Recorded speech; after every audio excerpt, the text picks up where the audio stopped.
এক বক্তা ওয়াজ করেছে যে টুপির উপর পাগড়ি পরে কেউ যদি নামাজ পড়ে আল্লাহ খুশি হয়ে তাকে ৭০ গুণ সওয়াব দেয়। সেদিন থেকে ওই পাগড়ি পরে নামাজ পড়ে। কিন্তু একদিন মসজিদে গিয়া থেকে পাগড়ি আনে নাই, তখন চিন্তাত পড়ে গেছে পাগড়ি পরে নামাজ পড়লে ৭০ গুণ আর জামাতে নামাজ পড়লে ২৭ গুণ, কোনটা ছাড়ি কোনটা ধরি, কোনটা ছাড়ি কোনটা ছাড়ি। মন বলতেছে ৭০ই ধর। ইচ্ছা করে জামাত মিস করছে। সমস্ত লোক জামাতে নামাজ পড়ে যখন বাড়িতে গেছে, ও তখন মসজিদের মধ্যে যায় এক টানে লুঙ্গি খুলছে। লুঙ্গি খুলে আড়াআড়ি ভাঁজ দিয়ে ওটা মাথার পাগড়ি পরে রুকুর থেকে সেজদাত গেছে।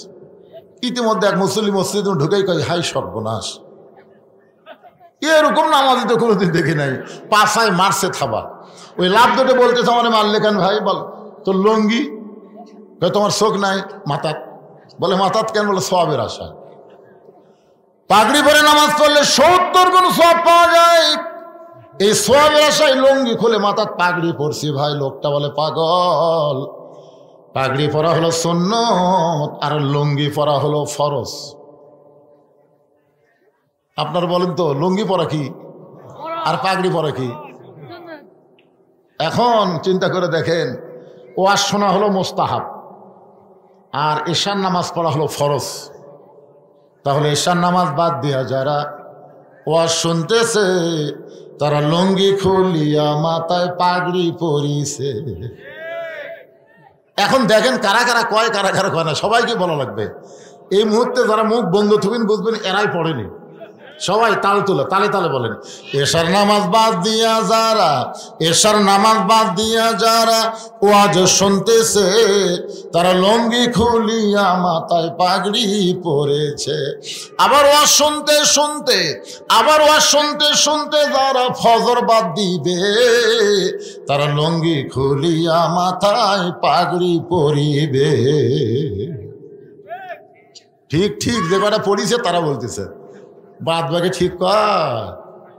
হ্যাঁ, যখন আমার ভাই যে ঘোষক বললো না সুদ খাবেন না বাদ দিবেন, অনেক লোক কিন্তু কথা কয়নি।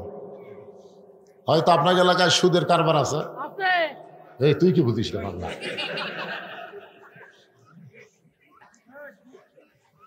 লাইলাতুল মিরাজ এমন একটা রাতে আজকের মাহফিল হচ্ছে, সুবহানাল্লাহ বলেন। এই যারা দাঁড়িয়ে আছেন কি আসলে বসার জায়গা নাই না বসবেন না? এর মধ্যে মোটর সাইকেল ঢুকলো কোথেকে? না, লোকজনের জায়গা হচ্ছে না, মোটর সাইকেলের মধ্যে রাখা যাবে?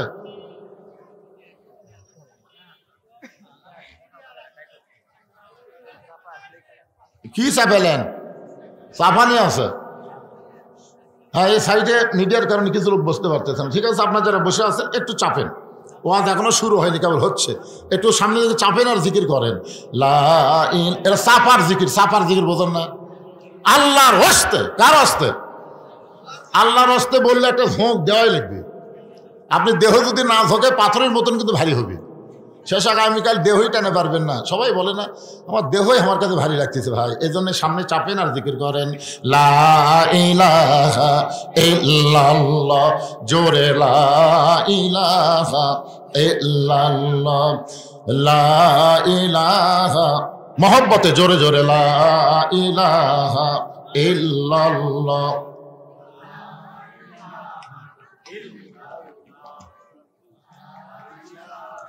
লা ইলাহা ইল্লাল্লাহু মুহাম্মাদুর রাসূলুল্লাহ সাল্লাল্লাহু আলাইহি ওয়াসাল্লাম।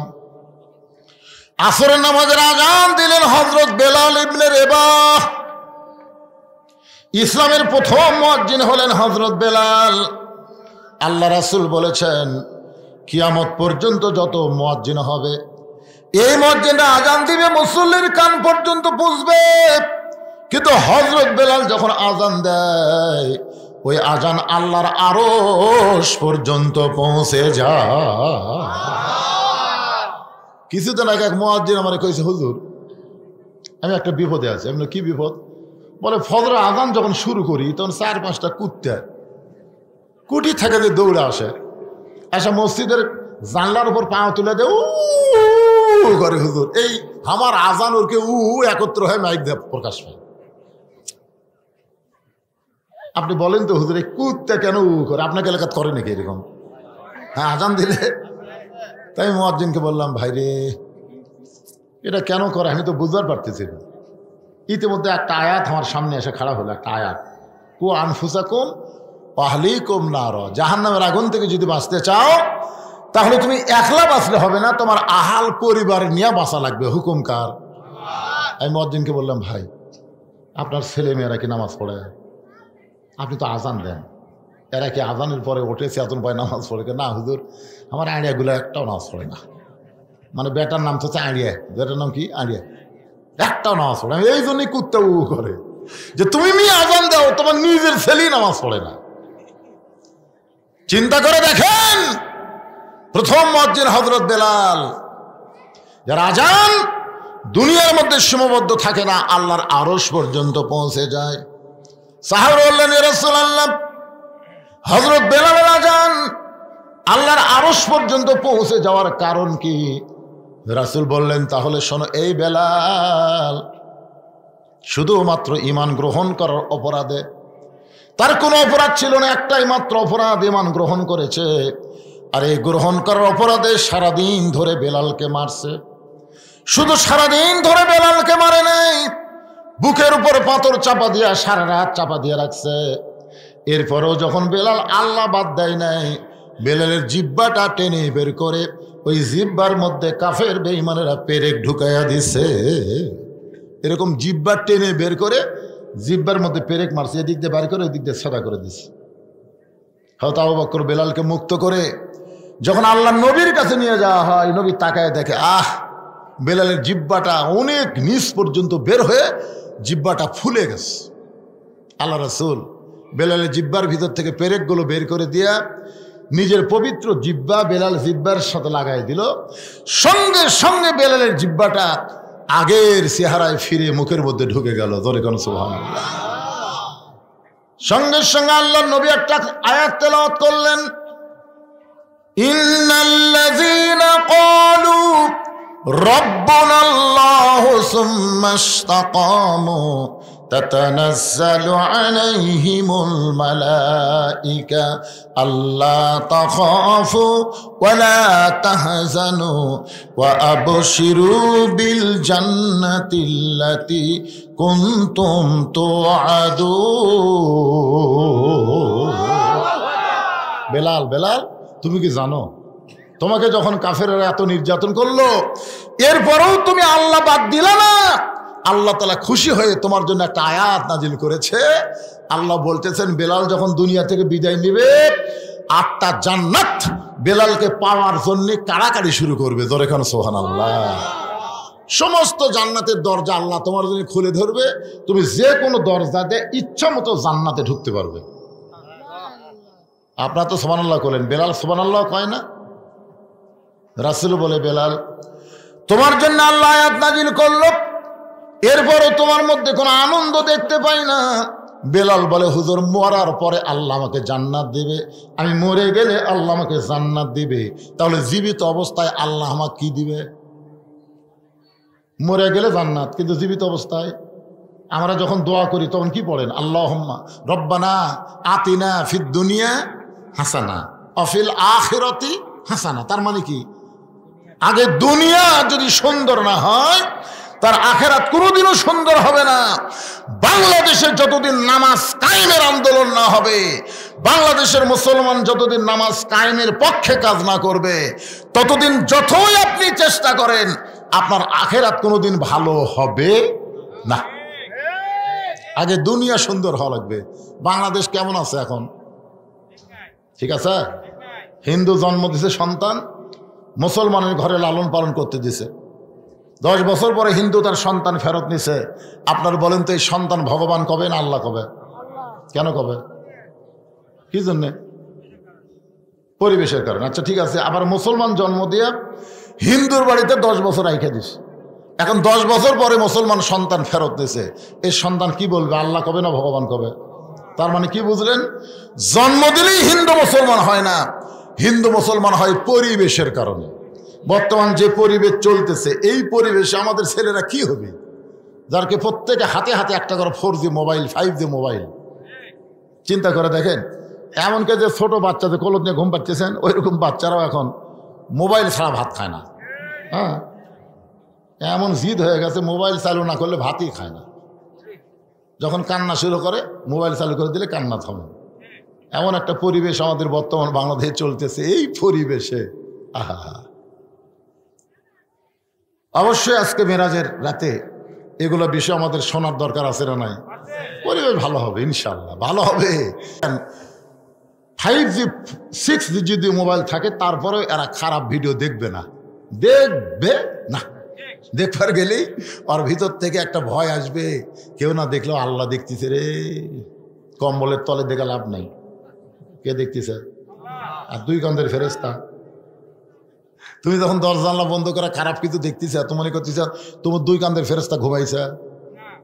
তোমার দুই কান্দে দুই মোহরি লিখিতেছেন ডায়েরি, দলিল দেখে রায় দিবে, টাকা পয়সার নাই কারবার।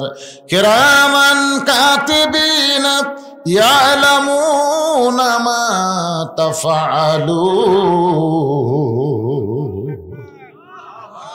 রাতের বেলা 10টা ভোট দিছে, 20টা ভোট দিছে, 50টা ভোট দিছে, সকালে চা খাবার গল্প করতেছি, কেউ দেখেনি।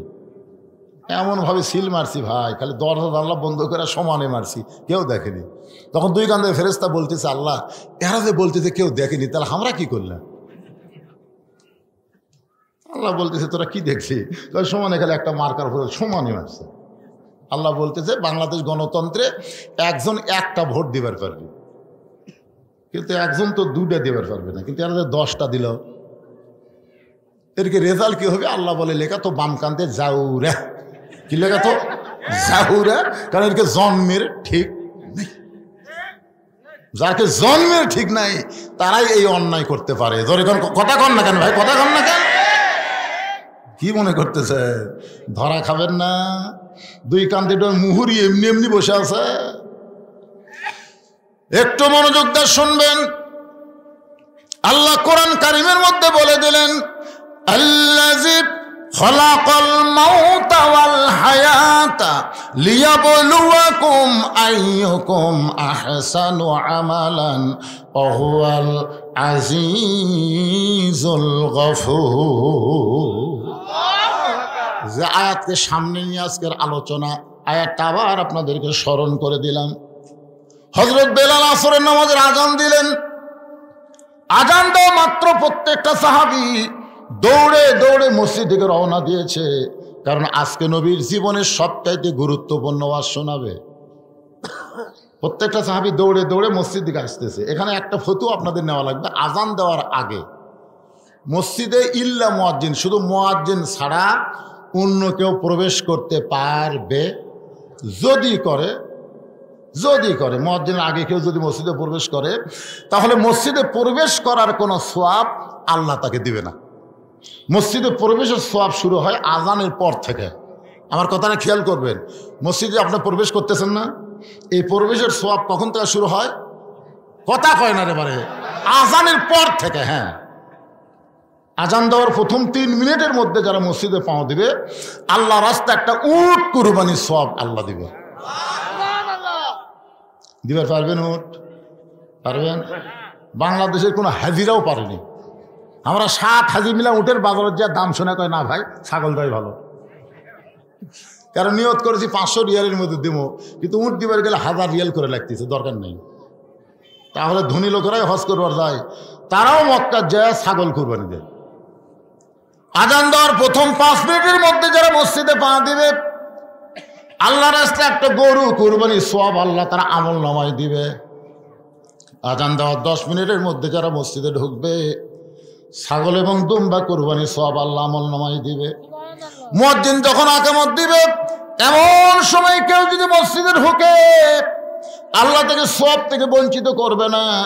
একটা মুরগি অথবা ডিম দানের সওয়াব আল্লাহ তার আমল নামায় দিবে। কিন্তু আজান দেওয়ার আগে কেউ যদি ঢোকে, এই সওয়াব থেকে সে বঞ্চিত হয়ে যাবে। এখন আপনারা বলেন কখন ঢুকবেন, আজানের আগে না পরে? আজানের আগে যারাই মসজিদে ঢোকে এর নিয়ত খারাপ। আজানের আগে যারা ঢোকে এর নিয়ত কি? খালি মুয়াজ্জিনের ভুল ধরা। কার ভুল ধরা? কাম নাই তো, কাম নাই। এই মসজিদের কোনাত ভাষা কেন, এখানে ময়লা কেন, টাইলসের মধ্যে লোক দেয়, টাইলসের ধুলা কেন? মুয়াজ্জিন যা মনে মনে খেপা যায়। এই জন্য আজান দেওয়ার আগে না, আজান দেওয়ার পরে ঢুকবেন। আমার কথা কি বুঝতে পারলেন? হ্যাঁ, এই ফতোয়াটা মানবেন, সোয়াব পাবেন। হযরত বেলাল যেই মাত্র আজান দিয়েছে, প্রত্যেকটা সাহাবী দৌড়ে দৌড়ে মসজিদের মধ্যে ঢুকতেছে। মসজিদ ঢোকার সময় ইচ্ছা মতো ঢুকলে হবে না। আপনি যে দলই করেন, আওয়ামী লীগ করেন, বিএনপি করেন, জামাত করেন, জাতীয় পার্টি করেন, যে দলই করেন, আল্লাহর ঘরে ঢুকতে সবাইকে এক দল হয়ে ঢোকা লাগবে। ডান পা ধরে কোন পা, ডান পায়ে ঢুকে আওয়ামী লীগ সামনে কাতার, বিএনপি দ্বিতীয় কাতার, জাতীয় পার্টি তৃতীয় কাতার, আর জামাত চতুর্থ কাতার। কি মনে করতেছেন? একদিন মসজিদের মধ্যে 3 দল ঢুকছে, কিন্তু ইমাম সাহেবের মায়ের অসুখ, হাসপাতালে নিয়ে গেছে। ইমাম আসে নাই, এখন আওয়ামী লীগ, বিএনপি, জামাত, এই 3 দল ঢুকে দেখতেছে হুজুর নাই, বারে এখন সামনে কে যায়? জামাত ইসলাম আওয়ামী লীগ বলতেছে, ভাই তোরাই বড় দল, তোরকে একজন সামনে দেখা। না না, পাগলা, আমরা মাঝে মধ্যে নামাজ পড়ি রে, ওই জায়গার জীবনেও খাড়া হয় না। তাহলে বিএনপি ভাই কি খবর? আকামত দেবো, আকামত দেবো। তাহলে যাবি কে? জামাত তুমি যাও। কি মনে করতেছেন? যখন একের কাঁধে কাঁধ মিলে আওয়ামী লীগ, বিএনপি, জামাত খাড়া হচ্ছে, ফেরেশতা বলতেছে, আল্লাহ এরা বাইরে 14 দল 20 দল, ভিতরে এক কাতার, কারণ কি? আল্লাহ বলতেছে, মসজিদ যেমন আল্লাহর বিশ্বাস করে, আওয়ামী লীগ, বিএনপি, জামাত, গোটা বাংলাদেশও আল্লাহর এই বিশ্বাস যেদিন করবে, সেদিন মসজিদের সৌন্দর্য সমাজের মধ্যে, রাষ্ট্রের মধ্যেও প্রতিফলন হবে। জোরে কোন কথা ঠিক না?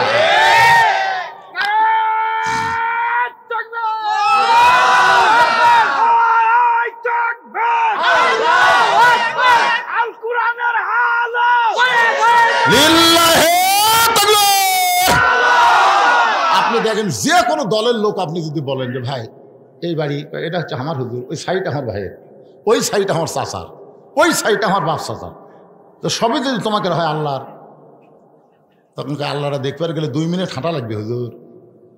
2 মিনিট হাঁটা মসজিদের সামনে যা বলতে, হুজুর এখানেও আল্লাহর কিছু ছিল না, আমার চাচা 10 শতক আল্লাহ দান করছে, আর আমরা টাকা পয়সা দিয়ে আল্লাহ ঘর বেড়ে দিচ্ছি। ফেরেশতা গায়ে আল্লাহ, এই দেশের নাম কি? হ্যাঁ, এই দেশে তোমার কিছুই নেই, আর চাচা দান করলে তোমার জায়গা হয়, আর ওরা টাকাতে তোমার ঘর বানিয়ে দেয়, এই দেশের নাম কি? আল্লাহ বলতেছে, ওই দেশে মানুষের আইন যতদিন চলবে, ততদিন শুধু মসজিদকেই ওরা আল্লাহর ঘর বিশ্বাস করবে, আর যেদিন আমার কোরআন যে দেশ চলবে, সেদিন আর মসজিদ আল্লাহর থাকবে না, গোটা বাংলাদেশ আল্লাহর হয়ে যাবে। জোরে কোন কথা ঠিক কি না? এখন আপনারা আল্লাহ কতটুকু দিচ্ছেন?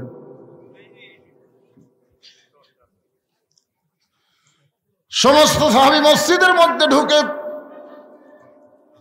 আল্লাহর নবী মুসল্লার মধ্যে ঢুকলেন, মেহরাবের মধ্যে ঢুকলেন। আসরের ফরজ হলো 4 রাকাত। জোরে বলেন, কয় রাকাত? 2 ওয়াক্ত নামাজের সালাম ফিরাই নবী সাহাবীর দিকে মুখ ঘুরাই। একটা হলো ফজর, একটা হলো আসর। আমার কথাকে আপনারা বুঝতে পারতেছেন? খুব গুরুত্ব দিয়ে শোনা রাখবে বাজান, মেরাজের রাত। হ্যাঁ, আপনারা বলেন তো, জোহরের পরে সুন্নত নফল আছে না নাই? মাগরিবের পরে সুন্নত নফল আছে না নাই? এশার পরে সুন্নত নফল বেতের আছে না নাই? আসরের পরে সুন্নত নফল, ফজরের পরে সুন্নত নফল। আচ্ছা, নাই কেন? 3 ওয়াক্তে আছে, 2 ওয়াক্ত নাই কেন? আপনারা বলেন জানেন? না জানলে কবেন জানি না, জানা লাগবে না। কেউ যদি যাবার চায়, যে এখন এক ভাই চলে গেল, কেউ যদি এরকম যাবার চায়, আপনারা বলবেন স্যান্ডেল থুয়ে যা। এদিকে খেয়াল করেন, স্যান্ডেল যখন হাতত নিল, আপনারা দেখলেন আপনাদের মাথার উপর দিয়ে স্যান্ডেল গেল, দেখছেন? কথা কর না কেন? এই যে ভাই নিয়ে গেল, ওই মাথার উপর দিয়ে স্যান্ডেল নিয়ে গেল। তো পায়ের জিনিস মাথার উপরে উঠুক, আপনারা চান? এখন যদি কেউ যাবার চায়, আপনি বলবেন, বন্ধু যদি যাবার চাও, স্যান্ডেল 2টা রাইখা যাও রে। বাংলাদেশের মানুষ জুতা স্যান্ডেলকে এত ভালোবাসে যে গোটা নগা বেড়া বেড়া জুতার তলা নাপাক করে জোহর নামাজ পড়বার ঢুকতেছে, জুতা স্যান্ডেল হাতত নিয়ে। ফেরেশতাকে আল্লাহ না পাক জুতা তোমার পাক মসজিদের মধ্যে ঢুকতেছে, কারণ কি? এরা কোরআনের মধ্যে চোরের আইন ঠিকই আছে, দেখে না জুতা চুরি বন্ধ হবে। শুধু তাই নয়, সোনার টুপলাও দরজাত রাখলে ভুল করে কেউ হাত দিবি না, সে আইন আল্লাহর কোরআনে আছে না নাই? জোরে কোন আছে না নাই? একেবারে না পাক জুতা লেগে সামনে থতে পারে, সামনে থতে, সামনে একটা কাঠের বাক্স থুয়ে দিছে। কি জন্য? কার ভয়ে? সত্যি করে বলেন তো, আপনি জুতা নিয়ে যে আল্লাহর ঘরে ঢুকলেন, কার ভয়ে ঢুকছেন? আল্লাহর ভয়ে? দুই জুতা চোর খালি ঘুরতেছে মসজিদের বাইরে, বুঝছেন, ঘুরে ঘুরে বলতেছে হামাকের ভয়ে। সব ভালো জুতা ভিতরে ঢুকছে, দেখছেন কি মশান চোরের, হামাকের ভয়ে সব ভালো জুতো মসজিদের মধ্যে ঢুকছে। যে কয়টা দরজা আছে লেওয়ার মতন না। আপনারা বলেন তো, বর্তমানে বাংলাদেশে মানুষের আইন চলার কারণে চোর ডাকাতের মশান বেড়ে গেছে। তোর এখন কথা ঠিক না?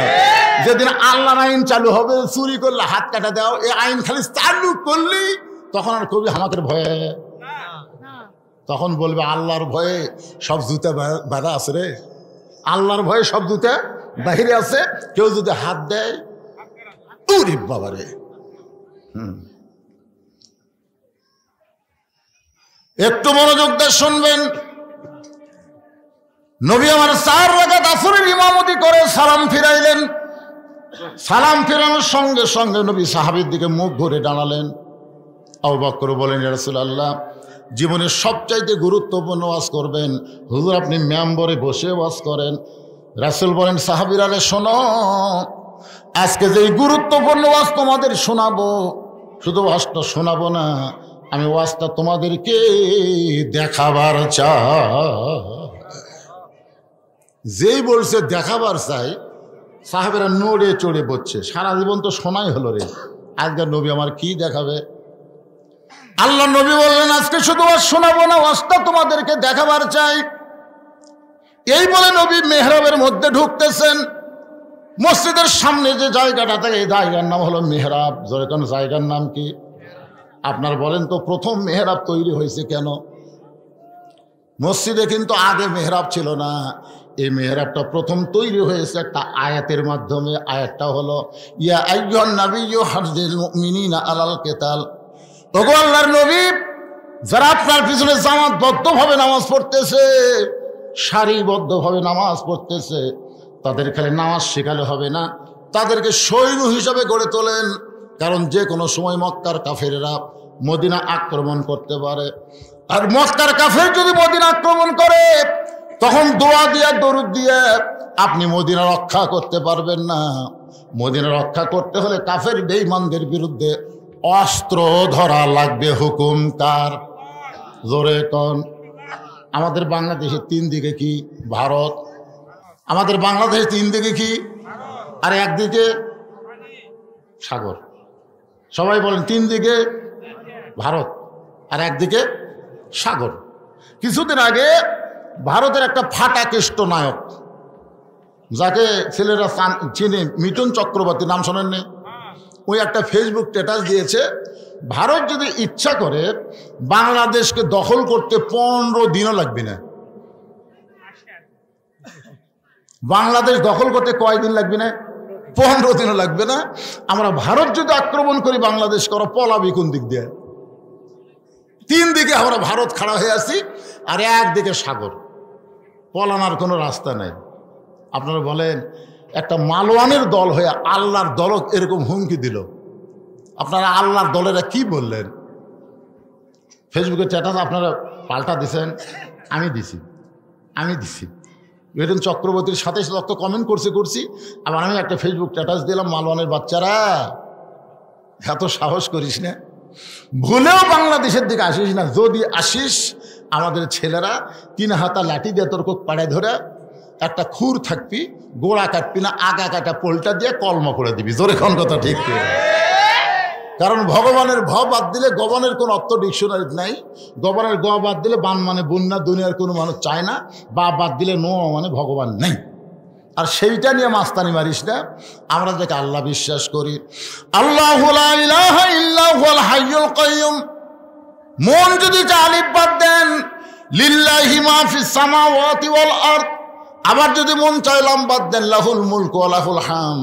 আবার যদি মন চায় আর একটা লাম্বাদ দেন হুয়াল্লাহুল্লাযী লা ইলাহা ইল্লাহু।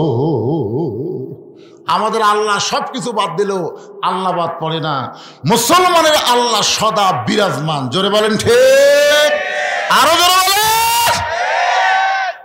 আমেরিকায় কিছুদিন আগে আল্লাহ একটা আগুন দিছিল, আপনারা জানেন আগুন? হায় হায়, পুরা সারখার হয়ে আসতেছে।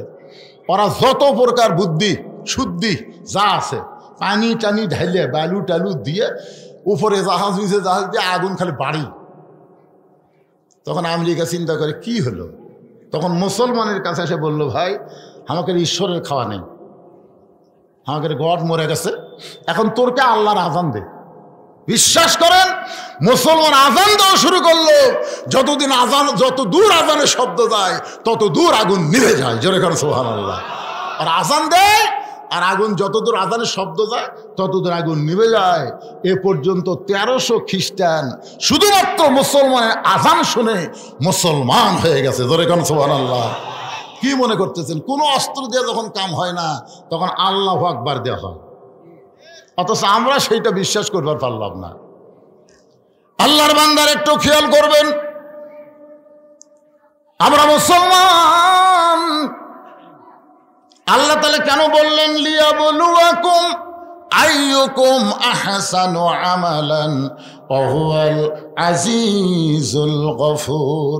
নবী মেহরাবের মধ্য থেকে একটা ধূসর বরণ থলিয়া বের করতেছেন। থলিয়া মানে ব্যাগ। জোরে কান, থলিয়া মানে কি? ওই ব্যাগের ভিতর থেকে আল্লাহ নবী একটা জিনিস টেনে টেনে বের করতেছেন। প্রত্যেকটা সাহাবী তাকায় দেখে জিনিসটার কিছুই না, জিনিসটা হলো নবীর পরনের একটা জুব্বা। ওসমান করে বলে, ইয়া রাসূলুল্লাহ, জীবনে কত জুব্বা আপনার দেখলাম, আপনি পরে আমাদের সামনে নামাজ পড়ালেন, আজকে এই জুব্বা দেখানোর মধ্যে কি ওয়াজ হুজুর বলেন? আল্লাহ রাসূল বললেন, সাহাবীরা শোনো, এই জুব্বা যেটা তোমাদেরকে দেখাইতেছে এটা দুনিয়ার কোনো সাধারণ জুব্বা নয়। এই জুব্বা পরে আমি কাবার পাশে ঘুমিয়েছিলাম, ফেরেশতা জিবরাইল আমাকে ঘুম থেকে চেতন করলো। জমজমের কোফের পানি দিয়ে ওযু করানোর পরে এই জুব্বা পরা অবস্থায় যে জুব্বা তোমাদেরকে দেখাইতেছি এই জুব্বা পরে আমি বোরাকের পিঠে চললাম। এই জুব্বা পরে আমি বাইতুল মুকাদ্দাসে গেলাম, 2 রাকাত নামাজের ইমামতি করলাম। এই জুব্বা পরে 7 আসমান পাড়ি দিয়া আল্লাহর আরশে গেলাম। যেই জুব্বা তোমাদের দেখাইতেছি এই জুব্বা পরে আমি জান্নাতের মধ্যে ঢুকেছি, এই জুব্বা পরে জাহান্নামের মধ্যে ঢুকেছি, এই জুব্বা পরে আমার আল্লাহর সঙ্গে আমার মিরাজ হয়েছে। এই জুব্বা পর অবস্থায় আল্লাহ তাআলা আমাকে 5 ওয়াক্ত নামাজ দিয়েছে। এই জুব্বা পরে বাইতুল মামুরের মধ্যে আমি ফেরেশতাদের ইমামতি করেছি। আমি নবী মেরাজ পাড়ি দিয়ে আসার পরে এই দামি জুব্বা আর কোনোদিন আমি নিজে পরি নাই। এই জুব্বাটা এই থলিয়ার মধ্যে যত্ন করে রেখে দিয়েছি। আমি নবী চলে যাব, কিন্তু এত দামি জুব্বা নিয়ে যাব না। এই জুব্বাটা তোমাদের মধ্যে কাউরে না কাউকে আমি নিজের হাতে পরায়া দিব। লিল্লাহি তাকবীর। আল্লাহ নবী বলেছেন তোমাদের মধ্যে কাউকে না কাউকে এই জুব্বাটা আমি নিজের হাতে পরায় দেব। প্রত্যেকটা সাহাবী জুব্বার দিকে লুলুপ দৃষ্টিতে তাকায় আছে। লুলুপ বোঝেন না? যেই জুব্বা পরে নবী বাইতুল মুকাদ্দাসে নবী রাসূলের ইমামতি করছে, যেই জুব্বা পরে বাইতুল মামুরের মধ্যে ফেরেশতাদের ইমামতি করেছে, যেই জুব্বা পর অবস্থায় আল্লাহর সাথে মেরাজ হলো, যেই জুব্বা পরে আল্লাহ নবীকে 5 ওয়াক্ত নামাজ দিল, এই দামি জুব্বা নবী কোন সাহাবীকে দিবেন? কে এমন জুব্বা পেয়ে নিজের জীবনকে ধন্য করবে? সবাই যখন চিন্তা করতেছে এমন সময় নবীর পাশেই একজন সাহাবী বসে মনে মনে চিন্তা করে, এই জুব্বা বুঝি নবী আমাকেই পরায় দিবে। এই সাহাবীর নাম হলো হযরত আবু বকর। জোরে বলেন নাম কি? আল্লাহ রাসূল বলেছেন, আল্লাহর পরে এই দুনিয়াতে কেউ যদি আমার আপন থাকে সেই সাহাবীর নাম হলো আবু বকর। আল্লাহর পরেই এই দুনিয়াতে কেউ যদি আমার বন্ধু থাকে সে বন্ধুর নাম হলো হযরত আবু বকর। সাহাবী বললেন, ইয়া রাসূলুল্লাহ, আবু বকর আল্লাহর পরে আপনার বন্ধু কেমনে হলো? রাসূল বললেন, তাহলে শোনো, একদিন বলেছিলাম গভীর রাতে মক্কা থেকে মদিনায় হিজরত করা লাগবে, কবে করা লাগবে সেই দিনক্ষণ কিছুই বলি নাই, কিন্তু এই কথা বলার 6 মাস পরে আল্লাহ যখন আমাকে হিজরতের হুকুম দিল, আমি চুপি চুপি আবু বকরের ঘরের দরজায় আস্তে করে একটা ঠোকা দিলাম, সঙ্গে সঙ্গেই দরজা খুলে গেল। রাসূল বলে, আবু বকর, এই গভীর রাতে তোমার দরজা আসতে কি আগে থেকেই তুমি জানতে?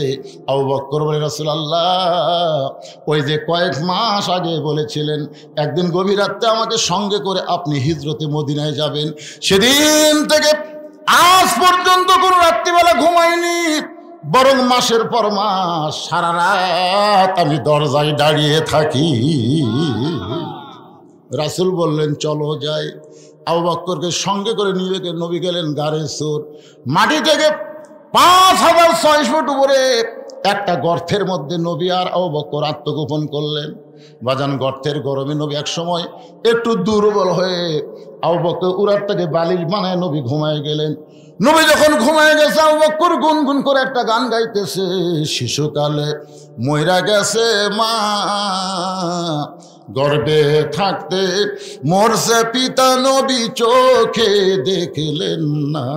আবু বকরকে আল্লাহ এই মানুষটা জীবনে কাউরে কষ্ট দিল না, এই মানুষটা কোনোদিন কাউরে কষ্ট দেয়নি, চড়া কোনো কথা বলে নাই, আর সেই মানুষটাকে আজকে মক্কার মানুষেরা দেখতে পারতেছে না। এই গভীর রাত্রে গর্তের মধ্যে দুর্বল হয়ে আবু বকর রাতকে বালিশ বানায় ঘুমায় গেছে। হঠাৎ আবু বকর দেখতে পায় নবীর কপাল ঘেমে মুক্তার দানার মতন ঘাম বের হয়ে গেছে। মুক্তার দানার মতন ঘাম থেকে আবু বকরের বড় লোভ হয়েছে, ওই ঘামটা যদি হাতের মধ্যে নিয়ে আমার চেহারার মধ্যে মালিশ করতে পারি, অন্তত নবীর ঘাম চেহারায় থাকার কারণে আল্লাহ তাআলা আবু বকরকে মাফ করে দিবে।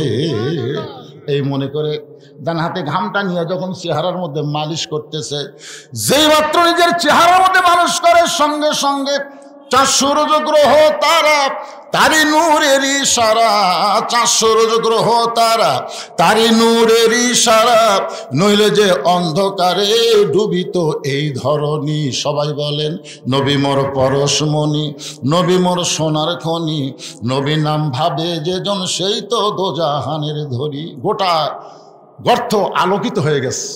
এই যে ঘাম খালি চেহারায় মালিশ করছে, সঙ্গে সঙ্গে গোটা গাড়ি সুর আলোকিত হয়ে গেছে। হঠাৎ আবু বকর দেখতে পায় তার বাম সাইডে 2 হাত উপরে একটা ছিদ্র, ওই ছিদ্র দিয়ে যদি কিছু বের হয়ে নবীকে কামড় দেয়। ডান পায়ে উরাতের উপর নবী ঘুম পাড়তেছে, আর বাম পাখানা ছিদ্রের মুখে লাগাই দিছে। লিয়াবলুয়াকুম আইয়ুকুম আহসানু আমালা। আল্লাহ তাআলা বলতেছে, আমি আজকে সুন্দর আমলের পরীক্ষা করব।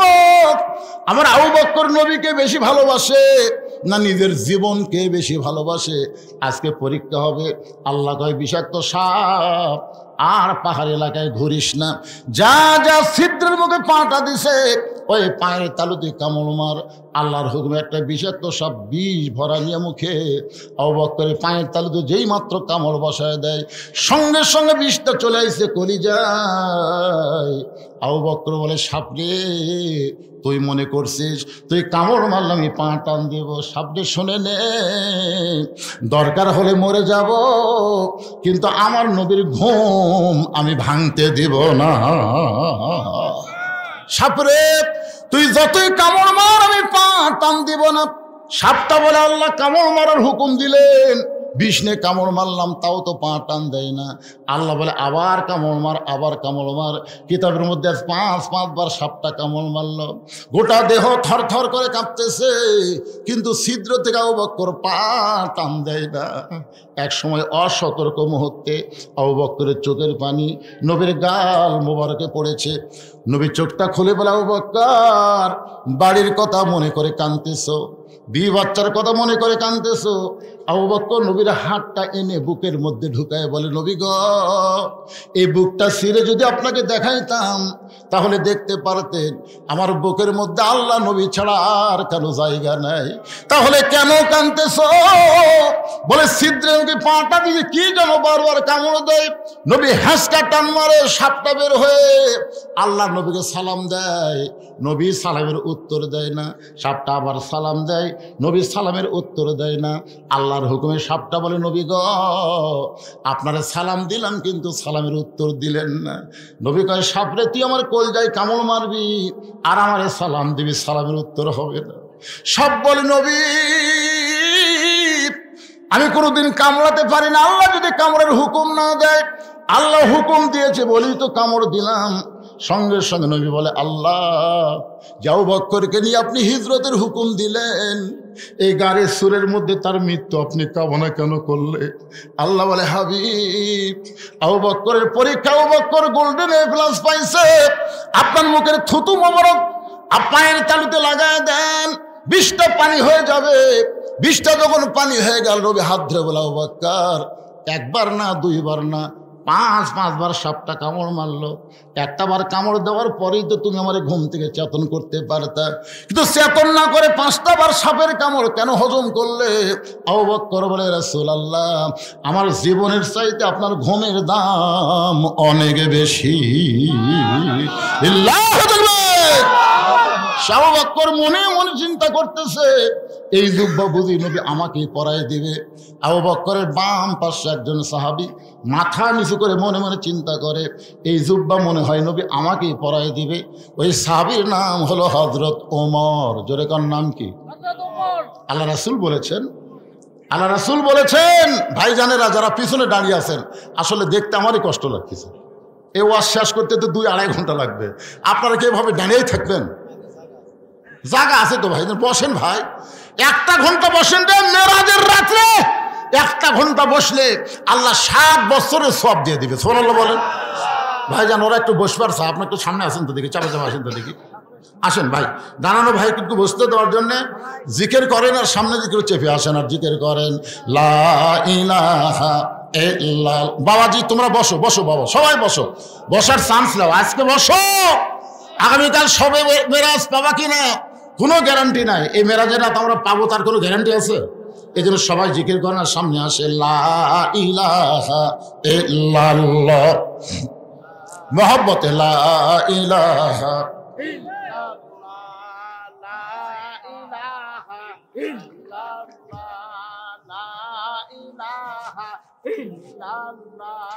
লা ইলাহা ইল্লাল্লাহু, লা ইলাহা ইল্লাল্লাহু, লা ইলাহা ইল্লাল্লাহ, লা ইলাহা ইল্লাল্লাহ।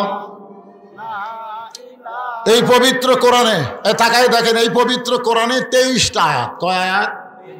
23টা আয়াত হযরত উমর ফারুকের সাথে আল্লাহর মত মিলে গেছে। এই জন্য 23টা আয়াত উমরের শানে আল্লাহ কোরআনে নাজিল করছে। সুবহানাল্লাহ বলেন। আল্লাহ রাসূল বলেছেন, আমার পরে কেউ যদি নবী হতো, লাউ কানা উমর, আল্লাহ উমরকে নবী বানায় দিত। আপনারা বলেন তো, আমাদের নবীর পরে আর কোনো নবী আছে? কোরআন শরীফ বলে দিয়েছে, মা কানা মুহাম্মাদুন আবা আহাদিন মির রিজালিকুম ওয়ালাকিন রাসূলুল্লাহি ওয়া খাতামান নাবিয়্যিন। তার মানে বোঝা গেল আমাদের নবীর পরে কোনো নবী নাই। সবাই বলা লাগবে, আমাদের নবীর পরে কোনো নবী আরো জোরে। তাহলে যারা গোলাম আহমদ কাদিয়ানীকে নবী বলে স্বীকার করে এরা মুসলমান? কোরআনের একটা আয়াত না মানার কারণে গোলাম মোহাম্মদ কাদিয়ানির দলেরা হলো কাফের। আমি যেই বলবো কাদিয়ানি, আপনারা সবাই বলবেন কাফের। এখানে কিন্তু মিডিয়া আছে না নাই? আপনারা মনে করতেছেন খালি আমাদের এলাকার মধ্যেও ওয়াজ থাকবে, তা না, গোটা বিশ্ব আপনাদের এই ভবানীপুরের ওয়াজ চলে যাবে। এই জন্য সবাই গলা খাকারে দেন, নবী খুশি হবে। আপনাদের ওয়াজের সালাম মদিনার রওজা মোবারকে ফেরেশতারা পৌঁছায় দিবে। সুবহানাল্লাহ বলেন। আপনার পরে যারাই নবী দাবি করবে তারা কাফের। ভবানীপুরের জনতা বলেছে, আপনার উম্মতেরা বলেছে। এই জন্য আমি যে বললো কাদিয়ানি, সবাই বলবেন কাফের। কাদিয়ানি আরো জোরে, নবীর পরে নবীর পরে নবী নাই, নবীর পরে যারাই দাবি করবে তারাই হলো কাফের।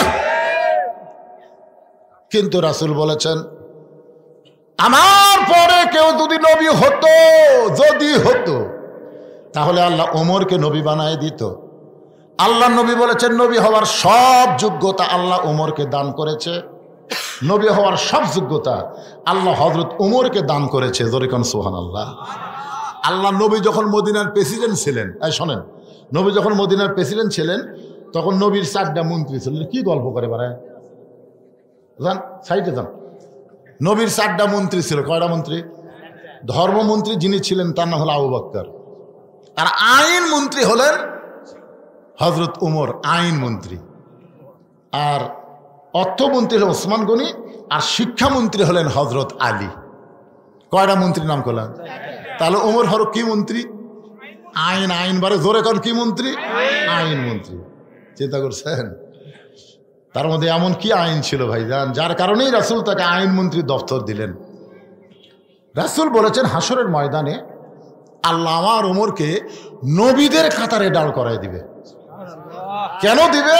কারণ রাসূল যে বলেছেন। আচ্ছা, রাসূল যে কথা বলেন এটা কি রাসূল বলেন আল্লাহ বলেন? তাহলে আল্লাহ বলাইছেন, এই জন্য তোমাকে নবীদের কাতারে দাঁড় করাইছি, কাতার ছাইল না। উমর তখন বলবে আল্লাহ খালি নবীর কথার দাম রাখলে হবে না, আমি উমরের কথারও দাম রাখা লাগবে। আল্লাহ বলবে ওমর তুমি আবার কি কথা বলতে চাও? উমর বলতেছে আল্লাহ নবীর কাতারে দাঁড় করাইয়া উমরকে খুশি করতে পারবেন না, উমর বিশ্ব নবীর উম্মতের কাতারে দাঁড়াতে চায়। নবী না হয়ে দুনিয়ার, না হয়ে ফেরেশতা আল্লাহর, হয়েছি উম্মত আপনার, তার তরে শুকুর। হাজারবার চলবে না, এখন কোটি বার, তার তরে শুকুর কোটি বার। সে মোর মনে মনে বলতেছে দুব্বা নবী আমাকে হয়তো পড়ায় দিবে। ওমর ফারুকের ডান পাশে একজন মাথা নিচু করে কাঁদতেছে, আর জুব্বার দিকে একবার তাকায়, আবার নিচের দিকে তাকায়, ছোট বাচ্চার মতন কান্দে। এই জুব্বা বুঝি নবী আমাকেই পড়ায় দিবে। তার নাম হলো ওসমান গনি। ভাগ্য গুণে নবীর ডবল জামাই। সরলাগান না ঘা, নবীর ডবল জামাই। প্রথম বিয়ে করেছিলেন নবীর এক মেয়েকে। আমার মায়েরা তো বলে ফাতেমা রস শুনবার, মায়েরা শোনেন, নবীর মেয়ে কি একটা নাকি? নবীর মেয়ে হলো 4টে। যেখানেই যাই কয় হুজুর ফাতেমা রস করবেন কে? আজকে রোকেয়া রস শোনো। রোকেয়া রোকেয়া আছে, কুলসুমা আছে, জয়নাব আছে, ফাতেমা আছে, খালি ফাতেমা, খালি ফাতেমা। রোকেয়া ওসমান গনির সঙ্গে প্রথম বিয়ে হলো। এক সময় রোকেয়াকে নিয়ে আল্লাহ নবী ওসমানকে বললেন হিজরত করে আবিসিনিয়ায়। নবীর মেয়েদের মধ্যে সবচাইতে রোগা এবং দুর্বল ছিল রোকেয়া। সেই রোকেয়াকে নিয়ে ওসমান গনি আবিসিনিয়ার দিকে পথ ধরলেন। আবিসিনিয়া পাওয়ার পরে রোকেয়া একটু অসুস্থ হয়ে গেলেন। রাসূলের কাছে খবর দেওয়া হলো আপনার মেয়ে রোকেয়া তো অসুস্থ অবস্থায়। রাসূল বললেন তাহলে আবিসিনিয়া থেকে তাকে মদিনায় হিজরত করো। ওসমান গনি নবীর মেয়ে রোকেয়াকে নিয়ে আবিসিনিয়া থেকে যখন মদিনার পথে রওনা দেয়, পথের মাঝখানে অসুস্থ বেশি হয়ে রোকেয়া দুনিয়া থেকে বিদায় নেয়। ওসমান গনি একা একা মদিনায় চলে গেলেন। আল্লাহ নবী যখন মদিনায় হিজরত করে আবু আইয়ুব আনসারীর বাড়িতে, তিনি তলব করলেন ওসমান এবং আমার মেয়ে রোকেয়াকে আমার কাছে নিয়ে আসো। আজ অনেক দিন হলে রোকেয়াকে আমি দেখতে পাইনি, আমার মেয়েটাকে দেখে কলিজা শান্তি করতে চাই। কিছুক্ষণ পর ওসমান গনি একাই উপস্থিত হলেন। রাসূল বলে ওসমান তুমি একা কেন আইলে, আমার মেয়েটা কোথায়? বলে ইয়া রাসূলুল্লাহ আমি আগে মনে মনে চিন্তা করেছিলাম আপনি সবই জানেন, কিন্তু এখন দেখতেছি আপনি জানেন না, আল্লাহ জানাইলে আপনি জানেন। আপনার মেয়ে রোকেয়া আবিসিনিয়া এবং মদিনার মাঝখানে পথে অত্যন্ত অসুস্থ হয়ে দুনিয়া থেকে বিদায় হয়ে গেছে। এই বেলা ওসমান গনি নবীর পায়ের কাছে বসে কান্না শুরু করে দিলেন। রাসূল মাথায় হাত দিল, ওসমান আমার মেয়ে মারা গেছে বলে তুমি কি কাঁদতেছ? তুমি কি রোকেয়ার জন্য কাঁদতেছ? তুমি যে কি কারণে কান্দো আমি নবী জানি, কারণ তুমি আমার জামাই থেকে দূরে যাবে। না রে ওসমান না, আমার একটা মেয়ে চলে গেলে কি হবে? আমার এখনো আর একটা মেয়ে কুলসুম আছে, ওই কুলসুমার সঙ্গে তোমাকে বিয়ে দিয়ে তোমাকে আমার জামাই করে রাখতে চাই। এই জন্য হচ্ছে ডবল জামাই, জিন নুরাইন, দুইটা নূরের অধিকারী। জোরেখন সুবহানাল্লাহ। ওসমান গনি আর একটা ডিগ্রি হলো জ্ঞানী। একদিন আল্লাহ রাসূল বললেন ওসমান আল্লাহ তোমাকে কত সম্পদ দিছে, তুমি কি হিসাব জানো? ওসমান বলে হুজুর একটা হিসাব অবশ্য আছে, মানে আমার যত সম্পদ সব গুদামের মধ্যে আছে, আর ওই গুদামও তালা দেওয়ার পরে যে চাবিগুলো আছে এই চাবিগুলো টানতে একটা উট হিমশিম খায়। মানে উটের পিঠের উপর আমি চাবিগুলো রাখি, উটটা চলতে চলতে এক সময় ক্লান্ত হয়ে যায়। তাহলে চিন্তা করে দেখেন, তালা কড্ডি গুদাম কড্ডি, চিন্তা করছেন? খালি চাবি বোঝেন না আপনারা, চাবি বোঝেন না, তালার চাবি টানতে একটা উট হিমশিম খায়। রাসূল একটু মুস্কি হাইদে বলে ওসমান, আল্লাহ যদি তার সমস্ত সম্পদ ফেরত চায়, মনে করো তোমার যত সম্পদ আল্লাহ তোমাকে দিয়েছে, এই সম্পদ যদি আল্লাহ ফেরত চায় তুমি কি করবে? সঙ্গে সঙ্গে ওসমান গনি ওই চাবি বহন করা উটটা সহ নবীর হাতে দিয়ে দিলেন। নবী কয়, ওসমান কি? কয়, হুজুর সবই দিয়ে দিলাম, এমনকি উটটাও পর্যন্ত দিয়ে দিলাম। নবী কয়, ওসমান কি কয়, কি কন? চাহিদা মাত্র আর বাহককে দিতে বাধ্য থাকিবে, সম্পদের মালিক তা আমি না, আল্লাহ আমার দিছে, আল্লাহ আমার চাষে। নবী কয়, ওসমান সব দিয়ে দিলে তোমার থাকলো কি? কয়, আমার এখনো দুটা জিনিস খালি কলজার মধ্যে জল জল করে জ্বলতেছে, এইদিকে আছে আল্লাহ, এইদিকে আছে নবী, আমার আর কি লাগবে? নবী আসমানের দিকে তাকালেন, আকাশের দিকে তাকালেন, আল্লাহ আল্লাহ এই ওসমানকে আমি কি দিব? আল্লাহ আল্লাহ বলে, আপনার দেওয়া লাগবে না, আমার গানি ডিগ্রি আমি ওসমানকে দিয়ে দিলাম। জোরে কোন সুবহানাল্লাহ। সে ওসমান গনি মনে মনে চিন্তা করতেছে, এই যুগটা বুঝি নবী আমাকেই পরায় দিবে। ওসমান গনি কিন্তু বিশ্বাস করে সম্পদের মালিক মানুষ না, সম্পদের মালিক হলো আল্লাহ। আমার সামনে যারা বসে আওয়াজ শুনতেছেন, আপনাকে বিশ্বাস কি? সবাই বলতেছে না কে? বলে আপনার পকেটের যে টাকা আছে এই টাকার মালিক কে? এটার মালিক আল্লাহ। এটাকে বিশ্বাস করে বলতেছেন না মুখে মুখে? সমস্ত সম্পদের মালিক আল্লাহ। কারা কারা বিশ্বাস করে? দুই হাত তোলা, আল্লাহকে একটু দেখান তো দেখি। লিল্লাহি তাকবীর। হাত নামান। আমি সব দিবার বলতেছি না, এই যে মুরব্বী, এই যে বাবা, এখন উঠেন না, পারে এই সময় উঠলে হবে না? লাভ দিয়ে উঠছে, উঠুক, অসুবিধা নেই, হয়তো কোনো জরুরি কল আছে যার কারণে মুরব্বী উঠছে, অসুবিধা নাই। ভাইজান, এই যুবকেরা যে 10টা বছর হলে মাহফিল করতেছে, এরা কি ভালো কাম করতেছে না খারাপ কাম করতেছে? ভালো কাম যদি করে থাকে এখন আপনাদের কাছে যাবে, সব দেওয়া লাগবে না। ওয়াজের মিডল পয়েন্টে আমি 5টা মিনিট এই যুবকদের মাহফিলের জন্য আপনাদের কাছে ব্যাগ পাঠালাম। আল্লাহ দেওয়ার সম্পদ থেকে আপনি দিবেন, নিজের সম্পদ না, আল্লাহর সম্পদ থেকে। আল্লাহ আমানতস্বরূপ আপনাকে দিচ্ছে পরীক্ষার জন্য। ওসমান কিন্তু পরীক্ষার গোল্ডেন এ প্লাস আছে, আপনারা পরীক্ষায় গোল্ডেন এ প্লাস পাওয়ার জন্য যার পকেটে যা আছে সেখান থেকে কিছু রেখে কিছু আপনারা দিবেন, আল্লাহর রাস্তায় দিবেন। এই ব্যাগ যাও, ভিতরে যাও, যাও ছেলে, একজনও লড়াচড়া করবেন না, একজনও না, সবাই দিবেন, যিনি যা পারেন আল্লাহর রাস্তায় দান করবেন।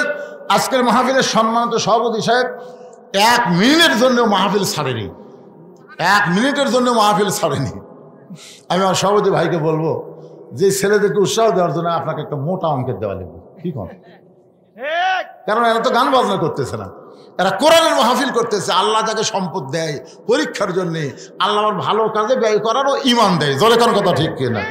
আমার সভাপতি ভাইকে আমি বললাম, উনি এখন মতো মুখটাও দেখালো না পারে। মাশাআল্লাহ। ভাইজান, এখনকার করোনা আছে নাকি? ধুলাবালি যখন শোনেন, এটা কিন্তু মাস্ক কিন্তু খালি করোনার জন্য না, মাস্ক হলো ধুলাবালি যত কিছু আছে, দুর্গন্ধ আপনার নাকে মুখে যেন না ঢোকে, এই জন্যে এটা নাকে মুখে দিবেন। কিন্তু বেশি দিন দেওয়া যাবে না, 1 থেকে 2-3 দিন দেওয়া যাবে, তার বেশি কিন্তু এটা দেওয়া যাবে, নতুন আর একটা কেনা লাগবে। মাস্ক সবাই ব্যবহার করবেন। রাস্তায় যত ধুলা ওড়ে, যার হাঁপানি আছে, এজমা আছে, তার জন্য খুবই কষ্ট। হ্যাঁ ভাইজান, তো বিশেষ অতিথি নাকি আপনি জাননি? প্রধান অতিথির সাথে কে গেল না? আমি গেছিলাম, চলে গেল তো। আচ্ছা, তো ভাই কিছু কন আপনি বললে। আমি কত চাম আপনার কাছে? লাগবে না, চাওয়া লাগবে না।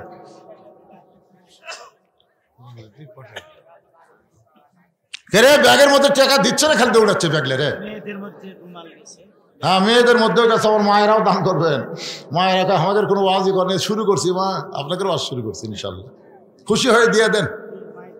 আমার মায়েরা দান করবেন। ছেলেকেরা গান বাজনা না করে কোরআনের তাফসীর করতেছে। আজকে মেরাজের রজনীতে মা, বড় ফজিলতের রাত, এই রাতে আপনি দান করলে আল্লাহ খুশি হবেন। আপনারা সবাই দান করুন, একটা পবিত্র রাতে দান করা থেকে নিজকে বিরত রাখবেন, যা পারেন 10, 20, 50, 100 টাকা। খবরদার আপনি না দিয়া ব্যাগকে ঘুরে দিয়েন না, শেষে আপনি নিজেই ঘুরে যাবেন, বুঝলেন? এই জন্য সবাই দেন, কিঞ্চিত হলেও দেন, কিন্তু বঞ্চিত করেন না। 5 মিনিট আদায়ের পরে আমি আবার আলোচনায় ফিরে আসবো ইনশাল্লাহ। দেন সবাই দেন, সবাই দেন। কে ছেলেরা কোথায় গেল রে? এই কাফিলার ছেলেরা কোন জায়গায়? ব্যাগগুলো কুটি যাবি? হ্যাঁ, ব্যাগগুলো সব স্টেজের উপর চলে আসবে ইনশাল্লাহ। 2 জন অতিথি পাচ্ছি, প্রধান অতিথি পাইনি। প্রধান অতিথি কিছু দিয়ে গেছে ভাই? চলে গেছে না দিয়া। আলহাজ নাজমুল হক সানির কোনো প্রতিনিধি নাই। ছেলেরা বড় আশা করে প্রধান অতিথি করছে, কয় না দিয়ে চলে গেছে। তাহলে হবে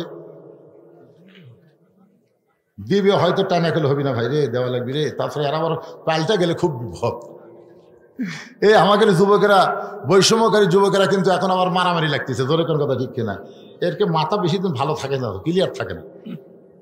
যুবক মানুষ না। এই দেখেন কয়েকদিন আগে জীবন দিল, 2000 ছাত্র জনতা জীবন দিয়ে ফ্যাসিস্ট মুক্ত বাংলাদেশ করলো। এখন আবার এরাই কামড়া কামড়ি করবার চাচ্ছে। জোরে কোন কথা? 10টা বছর হলে যারা তাফসির মাহফিল করতেছে, আমরা চাই না তার আবার ঘুরে গান বাজনার দিকে যাক। আমরা কি চাই? জোরে কোন আমরা কি চাই? গান বাজনা করলে টাকার অভাব নাই, কিন্তু কোরআনের মাহফিল করতে গেলেই অনেকে এখানে সাহায্য করতে, দান করতে সংকোচ করে। সংকোচ কি ভাই রে? আপনি এখানে যারা দিবেন, এটা আপনার জান্নাতের জন্য আল্লাহ কবুল করবে। এখানে এমন কোন আল্লাহর বান্দা নাই যে হুজুর এই যুবকদের গান বাজনা থেকে বাদ দিয়ে আল্লাহর কোরআনের পক্ষে থাকার কারণে আমি 500 টাকা দান করলাম। এরকম একটা যুবকের, একটা মানুষও নাই যে 500 টাকা আমি আল্লাহর রাস্তায় দান করলাম। দেখেন তো কেউ আসেন নাকি? খালি ব্যাগের মতো 10 টাকা 20 টাকা দিয়েছেন, গুনবার গেলেই সব দেখা যাবে না। আল্লাহর একজন বান্দা ওঠেন যে হুজুর আমি 500 টাকা দিলাম আমি 500 টাকা। ছেলেরা গান বাজনা বাদ দেয়, কোরআনের মাহফিল করতেছে, খুশি হয়ে দিলাম হুজুর আল্লাহর রাস্তায় 500 টাকা দিলাম। এরকম 500 টাকা দেওয়ার একটা লোকে এখানে নাই। হ্যাঁ, আপনি ব্যাগের মধ্যে 500 দিয়েছেন কি? এই তো মাশাআল্লাহ। একজন তরুণ, একজন মুরব্বী ব্যাগের মধ্যে দিয়েছে। আমি তেজে চাইলাম, কিন্তু মুরব্বী আগেই ব্যাগের মধ্যে কাম সারা দিয়েছে। অনেকে গোপনে দান করা পছন্দ করে। আল্লাহ একজন যুবক, এই যুবকদেরকে কোরআনের পথে রাখার জন্য 500 টাকা দান করলো। আল্লাহ দানকে কবুল করেন। আর একজন নাই নাই টাকা যদি থাকে আজকে রাতটা খেয়াল করবেন, নবীকে আল্লাহ আরো নিয়ে গেছে, আপনাকে আল্লাহ জান্নাতে নিয়ে যাবেন। কি কোন পারবেন না? পারবেন না? ধরবেন পারবেন না? আমরা সেই নবীর উম্মত। টাকা থেকে কি করবেন? কালকে হয়তো ডাক্তারের দেওয়া লাগবে। ভালো মানুষ খুঁজছে, সকালে উঠতে পারতেছে না। আমাকে হুজুর ভালো মানুষ উঠলাম, কিন্তু সকালে উঠতে দিকে 1 পা আর উঠতেছে না। 1 পা আলগা হয়, 1 পা লড়ে না, প্যারালাইসিস হয়ে গেছে। ভালো মানুষ, হাজার হাজার টাকা ডাক্তারকে দেওয়া লাগতেছে। এই জন্য আর সাদাকাতু তারুদ্দুল বালা, দান সাদকা করলে আল্লাহ বালা মুসিবত দূর করে দেয়। একটু জিকির করেন লা ইলাহা ইল্লাল্লাহ, লা ইলাহা ইল্লাল্লাহ, জোরে লা ইলাহা, লা ইলাহা ইল্লাল্লাহ মুহাম্মাদুর রাসূলুল্লাহ সাল্লাল্লাহু। এই আদায় শেষ, আবার ওইদিকে যাই কেন? আদায় শেষ, বসো। 1000 টাকা আলহাজ আব্দুল মালিক। নামগুলো ভালো করে বলে। মালিক হাজি কি রে? কাউকে যদি কেউ ডাকে এ মালিক, এ মালিক, কবিরে গোনা হবে। মালিক কার নাম? কথা কয় না। মালিক কার নাম? আল্লাহর নাম। এ মালিক, মালিক কইলে আবার কি করছে? 2 জনের গুনাহ হলো। এই জন্য ভালো লাগবে আব্দুল মালিক।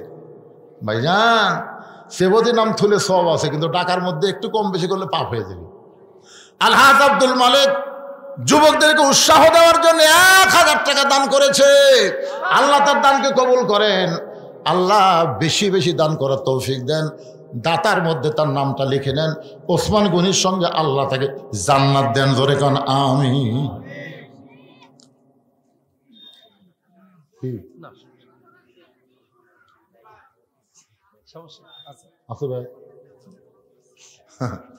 এখন মানে হিরোইন খোর, গাঁজা খোর, আফিম খোর, আবা খোর, বাবা খোর বেশি হচ্ছে। ধরে কোন ঠিক কিনা?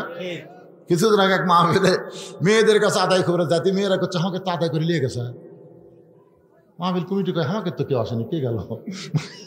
এদিকে এরা না যাতে একদল তুলে আউট। কি মনে করতেছেন ভাই রে? আবাখোর, বাবাখোর এগুলো সব খরচ বন্ধ করবার গেলে এই বর্তমানে আইন দেওয়া হবে না, আল্লাহর কোরআনের আইন লাগবে। জোরে কোন কথা ঠিক না? কোরআন খালি ওয়াজ শোনার মধ্যে রাখেন না। লিয়াবলুয়াকুম আইয়ুকুম আইয়ুকুম আহসানু আমালান ওয়াহুয়াল আজিজুল গফুর। আমার মায়েরা যারা পর্দার অন্তরে শোনেন, নবীর দুইটা মেয়েকে বিয়ে করেছেন ওসমান গনি। সর্বসাকুল্যে নবীর মেয়ে হলো চারটা।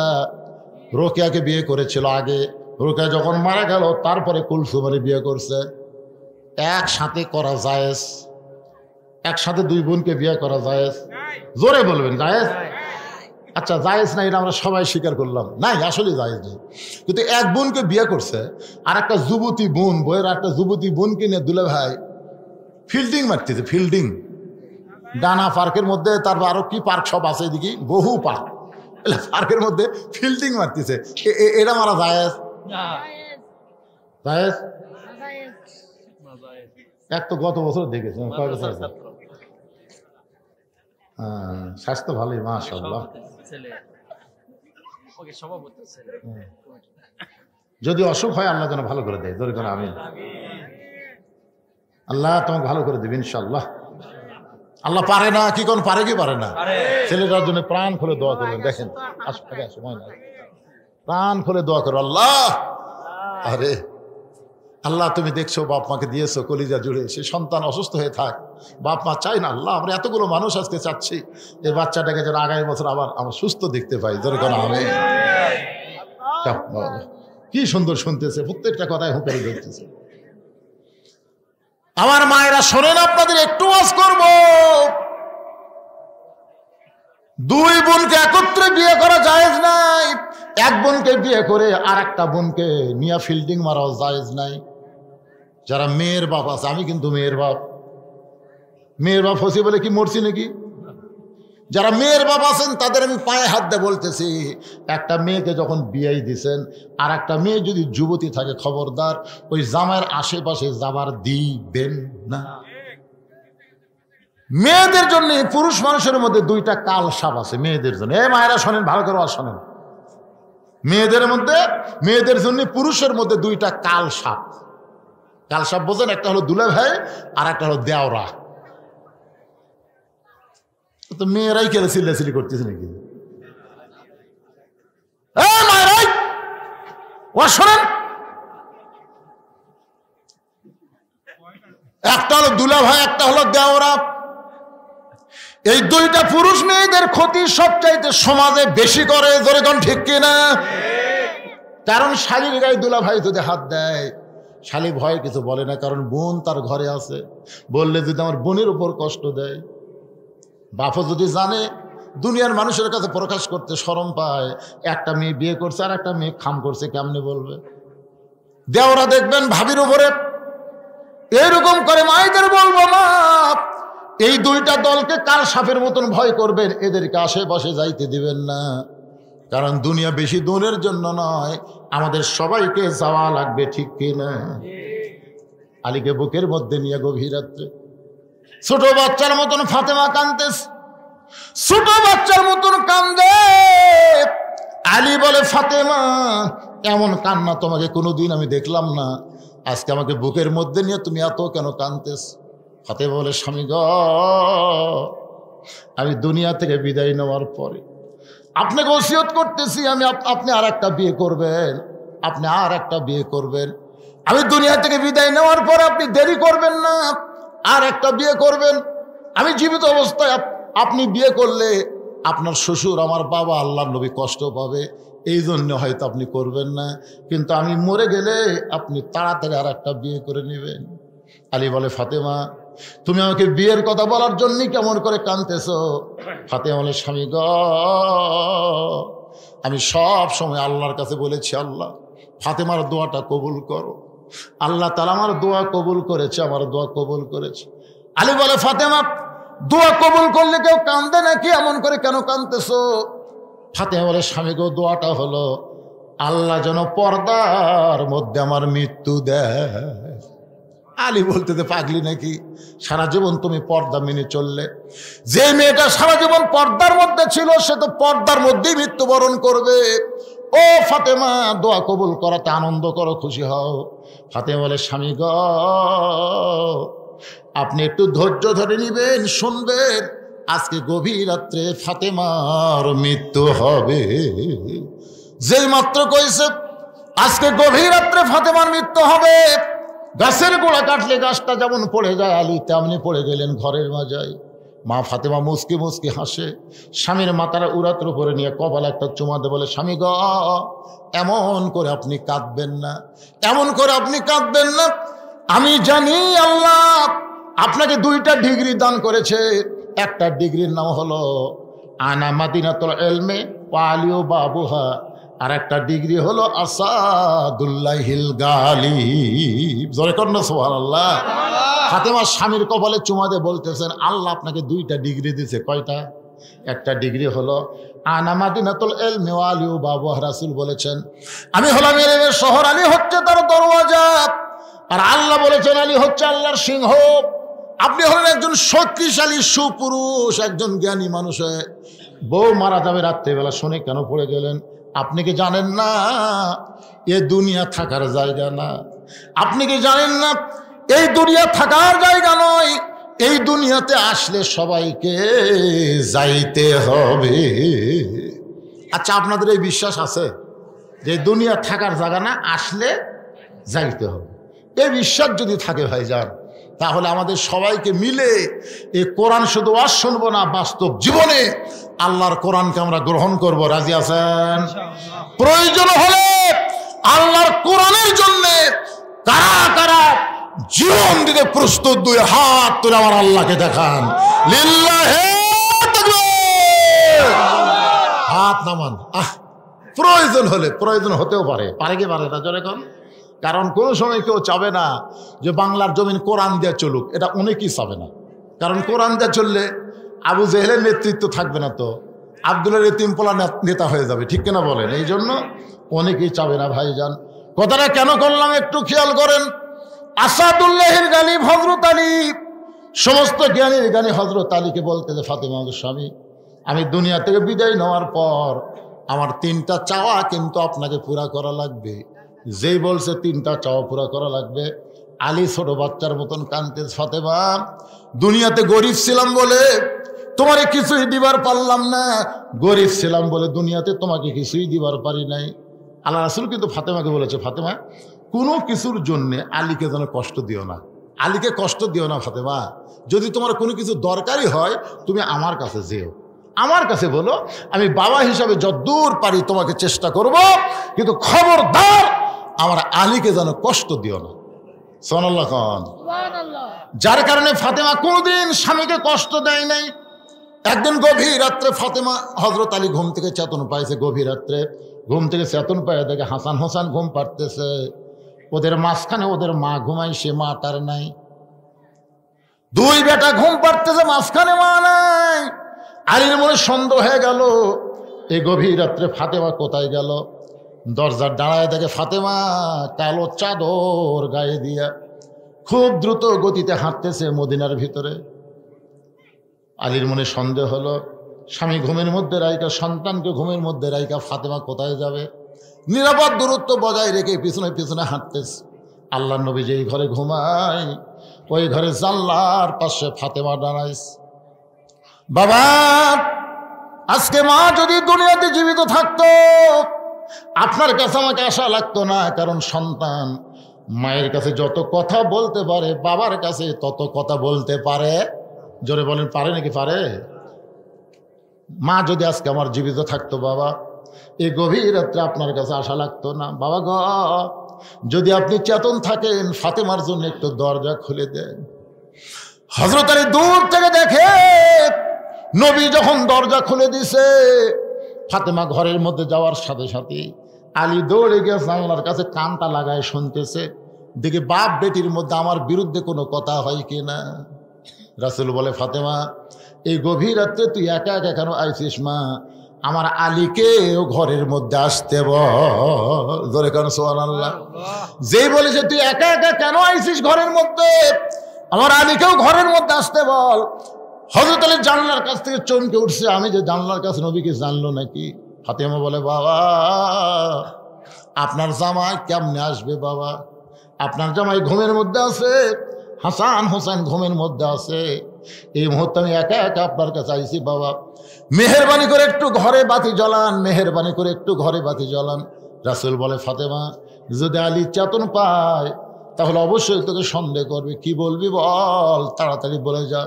ফাতেমা বললেন, বাবা বহুদিন বলেছি, কাম হয় নাই, আজকে রাতের বেলা একটু আপনাকে দেখাবার চাই। রাসূল যেই মাত্র ঘরে বাতি জ্বলাইছে সঙ্গে সঙ্গে ফাতেমা দুইটা হাত নবীর সামনে বাড়ায় দেয়।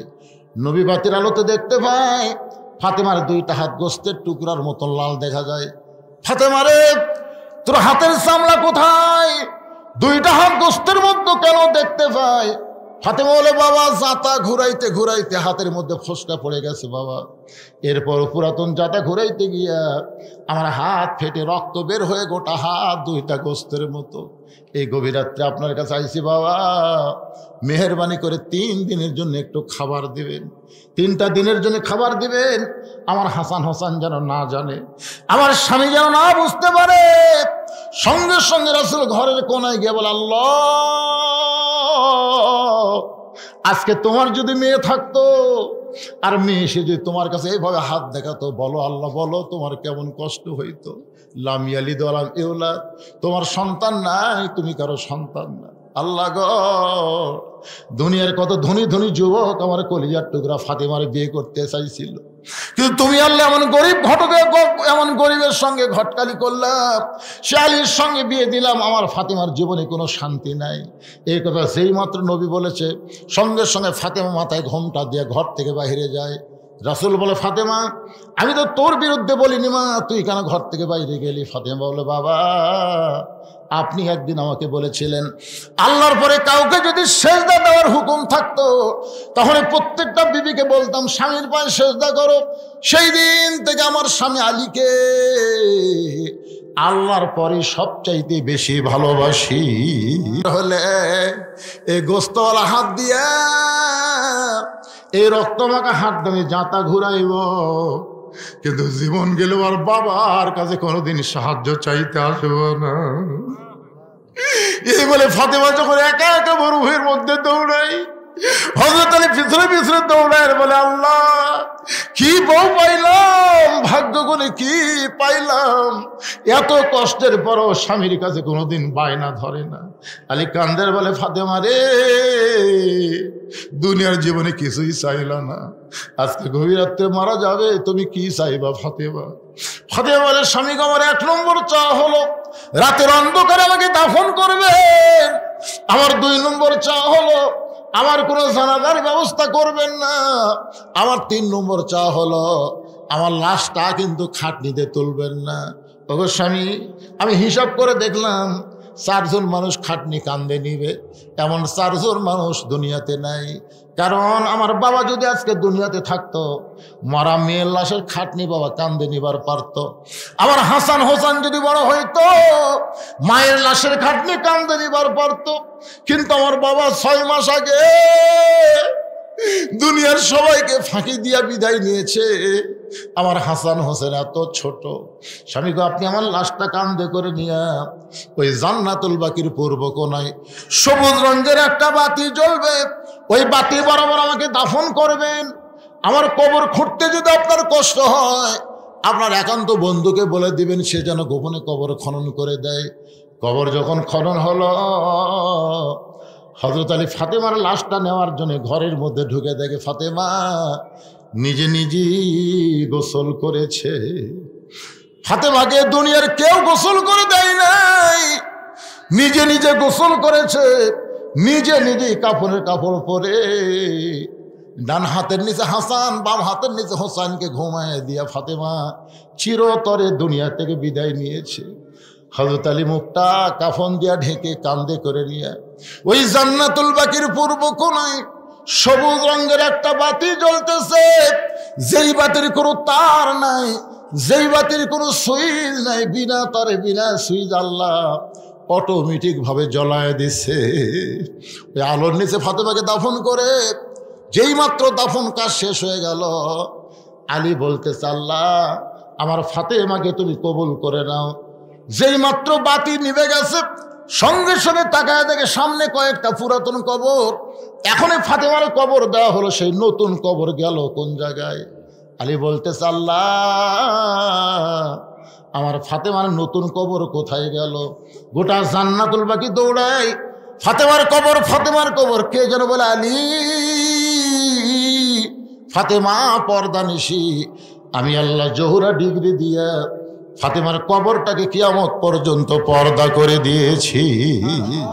আমার মায়েরা, শুধু ফাতেমার শুনলে হবে না, মা ফাতেমার মতন আপনাদেরকে পর্দা করতে হবে। মা মেয়েদের যে যতই আমল থাক, পর্দা যদি না থাকে কোনো আমল আল্লাহ কবুল করবে না।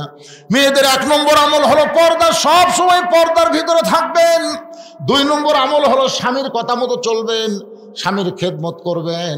তবে সব সময় খেদমত করা লাগবে না, স্বামী যখন খেদমত চাবে তখন আপনারা খেদমত করবেন। আমি মেয়েদেরকে বলতেছি, মায়েদেরকে বলতেছি, স্বামী যখন খেদমত চাবে, আমার কথা কি বুঝলেন? স্বামী যখন খেদমত চাবে তখন খেদমত করা লাগবে, অযথা খেদমত করা যাবে না। অতি ভক্তি চোরের লক্ষণ। দেখবেন অযথা এসে খেদমত করতেছে, কপাল টিপতেছে, পাকা হাঁকাচ্ছে। আপনি কোন কারেন্ট তো আছে, পাকা হাঁকা, ওই কারেন্টের ফ্যান তো আমার শত্রু। ওই যদি আপনাকে বাতাস দেয় তা আমি জান্নাত কেন যাবো? ফ্যান বন্ধ করতে বাতাস করতেছে, এক হাতে কপাল টিপতেছে। স্বামী কয়, আল্লাহ রে, আমাকে এটা রাবিয়া বসরি হসে রে, হাই রে হাই। কিছুক্ষণ পরে কান দিচ্ছে, স্বামীকে কান্দো কেন? কান্দে আর জোরে জোরে ফাঁকা খায়। স্বামীকে কি গো কান্দো কে? কান্দার কারণ হতো তোমার বুড়া বাপ আর তোমার বুড়ি মা। তুমি জানো, তুমি যখন ব্যবসা করবার যাও, চাকরির যাও, তখন তোমার বুড়ি মার বুড়া বাপ আমার কলজা জ্বলে গেছে। এই বুড়া বুড়িগুলো যদি থাকবার চাও তাহলে আমার বাপের বাড়ি পেটে দাও। আর হামাক লিয়ে যদি সোনার সংসার করবার চাও, এই বুড়া বুড়ির বাদ দেওয়া লাগবি। অমা আলাইনা ইল্লাল বালাক। এখন তুমি কি কবা কও? স্বামী চিন্তা করতেছে কি বলি। এমন সময় আল্লাহর কোরআন স্বামীর কাছে এসে বলতেছে, ওয়াকাদা রাব্বুকা আল্লা তা'বুদু ইল্লা ইয়্যাহু ওয়া বিল ওয়ালিদাইনি ইহসানা। জোরে কান সুবহানাল্লাহ। স্বামী লাফ দিয়ে উঠছে, স্বামী লাফ দিয়ে উঠছে। বউ কয়, উঠছো কেন? উঠ, তোর কি কি গুছে দেওয়া লাগবে, কোন কোন ব্যাগত করে মাল সামান লিয়ে দেবি? বউ কয়, কোথায় যাবো? তোর বাপের বাড়ি যাবো না? তোর বাপের বাড়ি যাবি না? যাবো তো। এই জন্য সব গুছিয়ে দিই, যা। তুই কি মনে করছিস তুই মরে গেলে বউ পাবো না? তোকে ছাড়াই দিলে বইয়ের অভাব? তুই ক, তুই যাকে বিরুদ্ধে আমার সাথে ওয়াজ করলি, আমার আলাইনা ইল্লাল বালাক, এই বাপ মা যদি মরে আমি বাপ মা পাবো কেন? বাপ মা মরে গেলে বাপ মা পাওয়া যাবে না, বউ ছাড়াই দিলে মরে গেলে বউয়ের অভাব নাই। তো খামার বাপ মায়ের জন্য তোকে জন্য আটকে থমো। যা, তুই বাপের বাড়ি যা। কিছুদিন পরে একটা গাড়ি ফেরত দেবো, গাড়ির নাম হলো তালাকের গাড়ি। ধরে কারণ কিসের গাড়ি? 3 তালাকের গাড়ি। দরকারে বউ ছাড়বো, কিন্তু বাপ মার কলি যাই একটা কষ্টও দিবার পারবো। বউ দৌড়ে এসে স্বামীর পা ধরে বলতেছে, আমি আপনাকে পরীক্ষা করলাম, আপনি আসলেই জান্নাতি গো, আপনি আসলেই মরদ মানুষ। জানেন, মাঝে মাঝে বউ কিন্তু এরকম অভিনয় করে খেদমত করতে পারে। ধরে কোন কথা ঠিক কিনা? মেয়েদের বলবো 2 নম্বর হলো স্বামীর কথা মতো চলা, স্বামীকে খেদমত করা। 1 নম্বর নামাজ, 2 নম্বর রমজান মাসে রোজা, 3 নম্বর সতীত্বের হেফাজত পর্দা করা, 4 নম্বর স্বামীর কথা মতো চলা, স্বামীকে খেদমত করা। এই 4টা আমল যদি করতে পারেন, 8টা জান্নাতের দরজা আল্লাহ খুলে দিবে। লিল্লাহি তাকবীর। আর মায়েরা ধৈর্য নিয়ে বসেন। ওসমান গনি চোখের পানি নিয়ে কাঁদতেছে আর বলতেছে, জুব্বা বুঝি রাসূল আমাকেই পরায় দেবে। ওসমান গনির পাশে একজন সাহাবী বসে আছেন। একজন সাহাবী, নাম হলো তার হযরত আলী। ধরে বলেন, নাম কি? হযরত আলী মুস্কি মুস্কি হাসতেছেন। আবু বকর কিন্তু কাঁদতেছেন, উমর কিন্তু কাঁদতেছে, ওসমান গনি কাঁদতেছে, কিন্তু হযরত আলী মুস্কি মুস্কি হাসতেছে। মুস্কি মুস্কি হাসার কারণ হলো, আল্লাহ রাসূল বলেছেন, আদম আলাইহিস সালাম থেকে কিয়ামত পর্যন্ত যত মানুষ দুনিয়াতে আসবে, হযরত আলীর মতন এত বড় ডিগ্রি আল্লাহ কোন নবীকেও পর্যন্ত দেয়নি। সে ডিগ্রির নাম কি জানেন? জানেন? আলীর একটা ডিগ্রি আছে, কাররাম আল্লাহ ওয়াজহাহু। আলীর চেহারাকে আল্লাহ তাআলা সবার উপরে সম্মানই করে দিয়েছে। জোরে কান সুবহানাল্লাহ। রাসূল বললেন, সাহাবীরা তোমরা শুনলে আশ্চর্য হবে, তোমাদের মাঝখানে এমন একজন মহামানব বসে আছে যিনি আমার চাইতেও দুই দিক দিয়ে সৌভাগ্যবান। সাহাবীরা বলে, না হুজুর, মহামানব তো আপনি একটাই, আপনি ছাড়বার কি? রাসূল ভাই, তোমরা স্বীকার না করলে আমি স্বীকার করি, দুই দিক দিয়ে সে আমার চাইতে সৌভাগ্যবান। শুনে নাও, বাবা আদম থেকে আমি নবী পর্যন্ত প্রত্যেকটা নবীর বিবিরা জান্নাতি। আমার খাদিজা জান্নাতি, আমার আয়েশা জান্নাতি, আমার সালমা জান্নাতি, আমার হাফসা জান্নাতি। এভাবে নবীর বইয়ের কথা বলতেছেন, সব বিবি আমার জান্নাতি। কিন্তু জান্নাতি নারীদের নেত্রী কোনো নবীর বিবি হবার পারল না।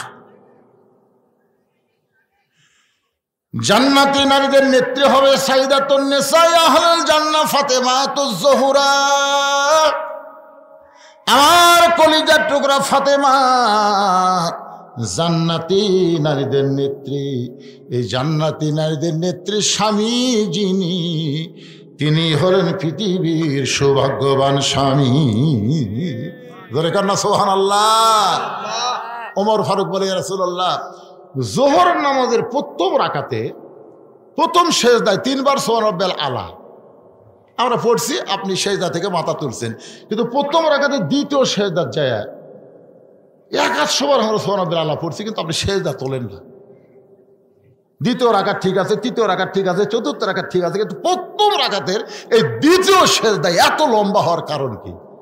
আল্লাহ রাসূল বলে, সাহাবীরা তোমাদের সবার মনে কি হচ্ছিল? এক সাহাবী কয়, হুজুর আমরা মনে করছি আপনি বোধহয় অসুস্থ হয়ে আছেন। তখন আমরা কি উঠে যে আপনার কি করি, কিন্তু সাহস পাচ্ছিলাম না। তোমরা কি মাথা তুলে কেউ টেরা টেরা করে দেখছে না? না হুজুর, সে সাহস আমরা পাইনি। ইক্তেদাইতু বিহাযাল ইমাম বলে আমরা নিয়ত করছি, ইমাম যা করবে আমরাও তাই। আল্লাহ রাসূল বললেন, তাহলে শোনো, তোমরা যখন সেজদার মধ্যে সবাই ছিলে, ওই সময় আমার দুইজন পবিত্র তোমাকে সেজদার সামনে দিয়ে কুটকুট করে আইসা আমার পিঠের উপর দুইজনে বসে গেছে। দুই পবিত্র বসে আছে। এখন আমি নামাজরত অবস্থায় পিঠ থেকে ওদের নামাবার চাচ্ছি, কিন্তু নামাজের মালিক আমাকে বলতেছে, ইয়া রাসূলুল্লাহ, এই দুইজন পবিত্র যতক্ষণ আপনার পিঠে বসে থাকবে আপনি খবরদার সেজদা থেকে মাথা তুলবেন না। আপনি এদেরকে যেমন ভালোবাসেন আমি আল্লাহ তেমন ভালোবাসি। ওমর ফারুক বললেন, রাসূলুল্লাহ, হাসান হোসেনকে আপনি পবিত্র বলতেছেন? আল্লাহ নবী বললেন, শোনো, জন্মের পর থেকে হাসান হোসেনকে আমি দেখেছি, এদের দুই ভাইকে এক মুহূর্তের জন্য আমি অপবিত্র হতে দেখিনি। সুবহানাল্লাহ খান না কেন? সুবহানাল্লাহ খান। এখন হয়তো বলবেন, হুজুর হাসান হোসেন কি পেশাব পায়খানা করে নাই? করছে। পেশাব পায়খানার মধ্যে যতক্ষণ ছিল, তারপরে ওরা দুই ভাই আবার পবিত্র হয়ে গেছে জন্মের পর থেকে। মা খাদিজা বলতেছেন, হাসান হোসেন মা যখন আমার পেটের মধ্যে ছিল, হাসান হোসেনের মায়ের নাম কি? ফাতেমা। খাদিজা বলতেছে, যখন আমার পেটে রোকেয়া ছিল, আমার পেটটার ওজন হয়ে গেল, পেটটাও বড় হলো, আমার পেটে ব্যথাও হলো। রোকেয়া যখন দুনিয়াতে ভূমিষ্ঠ হলো, আমার পেটে হাফসা আসলো। আমার পেটে যখন এই যে কুলসুম আসলো, কুলসুম আসার পরে পেটটা বড় হলো, পেটের মধ্যে ওজন হলো, পেটের ব্যথা হলো। এমনভাবে নবীর 3টা মেয়ের কথা বলে খাদিজা বলতেছে, ফাতেমা যখন আমার পেটে আসলো, আমার পেটের মধ্যে কোনো ব্যথা নাই, পেটটার মধ্যে কোনো ওজন নাই। নির্দিষ্ট সময় ফাতেমা যখন দুনিয়াতে ভূমিষ্ঠ হলো, আমি খাদিজা তাকায় দেখি আমার কোনো প্রসব বেদনা ছাড়াই আমার মেয়েটা তার ইজ্জতের উপরে 2টা হাত দিয়া এই দুনিয়াতে জন্ম নিল। আমি মা হইয়া পর্যন্ত ফাতেমার ইজ্জতটা 2 চোখে দেখতে পারিনি। সেই ফাতেমার গর্ভ থেকে 2টা সন্তান। রাসূল বলেন, সাহাবীরা, নবীর বেটা নবী হওয়ার পরে কিন্তু জান্নাতি যুবকদের সর্দার নবীর সন্তান হবে না।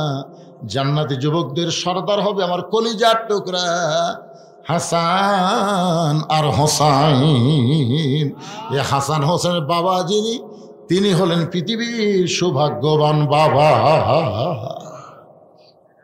সাহাবীদের নিয়ে রাসূল খাওয়া দাওয়া করতেছেন, হঠাৎ খুরমা খেতে, শুকনা খাবার। সব সাহাবী বসে গেছেন। ডান পাশে আলী বসাইছেন, বাম পাশে ওসমানকে বসাইছেন। আর ওসমানের পাশে বসেছে হযরত উমর, আর আলীর পাশে বসেছে হযরত আবু বকর।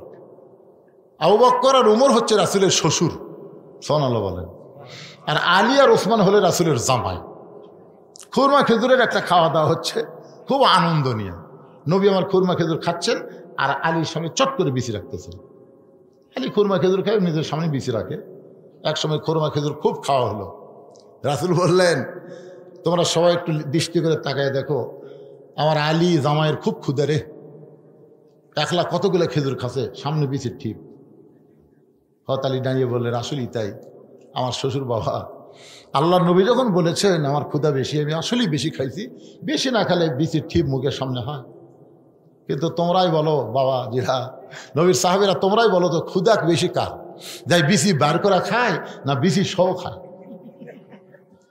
কারণ বিচি সহ খাওয়া মানে কি, এত খিদে যে বিচিটা বার করার টাইম পায়নি। আল্লাহর নবীর সামনে তাকায় দেখো, একটাও বিচি নেই। তাহলে খিদা কার বেশি? সঙ্গে সঙ্গে নবী দাঁড়ালেন, আলীকে বলেন, আয় আয় আয় আমার কাছে আয়।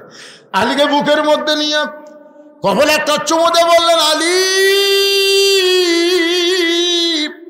এই জুব্বাটা আমি তোর জন্যই রাখছি রে,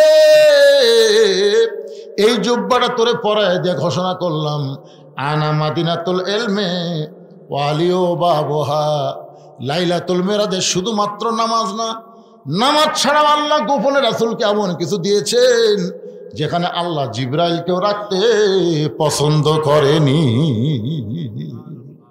আল্লাহ নবী দুইজনা প্রেম করেছেন গোপনা, মাঝখানে তো অন্য কারো জায়গা ছিল না।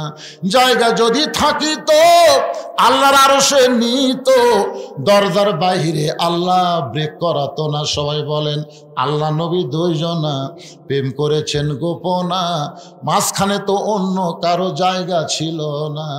কেউ কেউ তাফসীর কারক লিখেছেন, এসে তাকে পানি করতেছে, শিকল লড়তেছে। আবার কেউ কেউ বলেছেন এই মেরাজের রাতে রাসূল যতক্ষণ আল্লাহর কাছে ছিলেন, দুনিয়ার 27 বছর সময় অতিবাহিত হয়ে গেছে। বাজান, এই মেরাজকে নিয়ে বহু নাস্তিক বহু কথা বলেছে, বহু নাস্তিক বহু কথা বলেছে। একটা নাস্তিক বলেছিল, এইটা কেমনে সম্ভব হলো, এসে দেখে পানি করতেছে, শিকল লড়তেছে, এটা বিশ্বাস করা যায় না, এর মধ্যে 27 বছর কেমনে পাড়ি দিল। এই কথা বলে বউকে মাছ করতে বলে নাস্তিক গোসল করতে গেছে, গোসল করবার যা ডুব দেওয়া নবীর মধ্যে আর পুরুষ নাই, নারী হয়ে গেছে। ওকে এক নাবিক নিয়ে যা বিয়ে করছে, বিয়ে করে বাচ্চা কাচ্চা হয়েছে, বাচ্চা কাচ্চা বড় হয়ে গেলে আবার নদীতে গোসল করবার আইছে, গোসল করে আবার কোথা দিয়ে লাভ দুটো দেখে সে আর নারী নাই, সে পুরুষ হয়ে গেছে। সে আবার কাপড় চোপড় নিয়ে বাড়িতে এসে দেখে বউ তখন মাছ করতেছে। বউকে কই, খেরে কি কই কি, এইদিকে বিয়ে হলো, সোল পড়লো, গাঁজা করে গল্প মারো। আল্লাহ পারে ইচ্ছা করলে সব কিছু, তোর কোন কথা ঠিক না? আল্লাহ সব কিছু দুনিয়াতে দিলেন, যাকাত দিলেন দুনিয়াতে, রোজা দিলেন দুনিয়াতে, হজ দিলেন দুনিয়াতে। নামাজটা আল্লাহ নবীকে দুনিয়াতে না দিয়ে কেন আল্লাহর আরশে নিয়ে গেলেন? অবশ্যই এর মধ্যে কিছু আছে, যেরকম আছে না নাই? নামাজ দিয়ে রাসূল বলেন, আল্লাহ আপনার সঙ্গে আমার মিরাজ হলো, কিন্তু আমার উম্মতের মিরাজের খবর কি? আল্লাহ বলে, নবীকে আপনি বলে দিবেন, আসসালাতু মিরাজুল মুমিনিন, প্রত্যেকটা নামাজ আপনার উম্মতের জন্য আল্লাহর সঙ্গে মিরাজ হয়ে যাবে। এই জন্য রাসূল বুখারী শরীফের প্রথম হাদিসটা আপনারা দেখবেন, আনতাবুদুল্লাহ কাআন্নাকা তারাহু ফাইন লাম তাকুন তারাহু ফাইন্নাহু ইয়ারাকা। কোন আল্লাহর বান্দা যখন সিজদা দিবে, আল্লাহ বলেছেন ওয়াসজুদ ওয়াক্তারিফ, সিজদা দেওয়া মাত্রই তুমি আল্লাহর এত নিকটে পৌঁছে যাবে। এক জগ পানির মধ্যে এক মুষ্টি চিনি দিয়ে 2টা ঘন্টন মারলে ওই পানির মধ্যে চিনি যেমন বিলীন হয়ে যায়, প্রত্যেকটা নামাজি বান্দা আল্লাহর মহব্বতে নিজের অস্তিত্ব তেমন বিলীন করে দেয়। তাই যুবকদের বলবো, বাবা যুবকেরা, তাহলে 10ম বছর তাফসীরুল কোরআন মাহফিল করলে হবে না, এবার ওয়াদা দাও 5 ওয়াক্ত নামাজ আদায় করা লাগবে। যখন কথা ঠিক কথা বলেন। যদি নামাজ না পড়ে, এত মারাত্মক কথা কারোর ব্যাপারে নাই।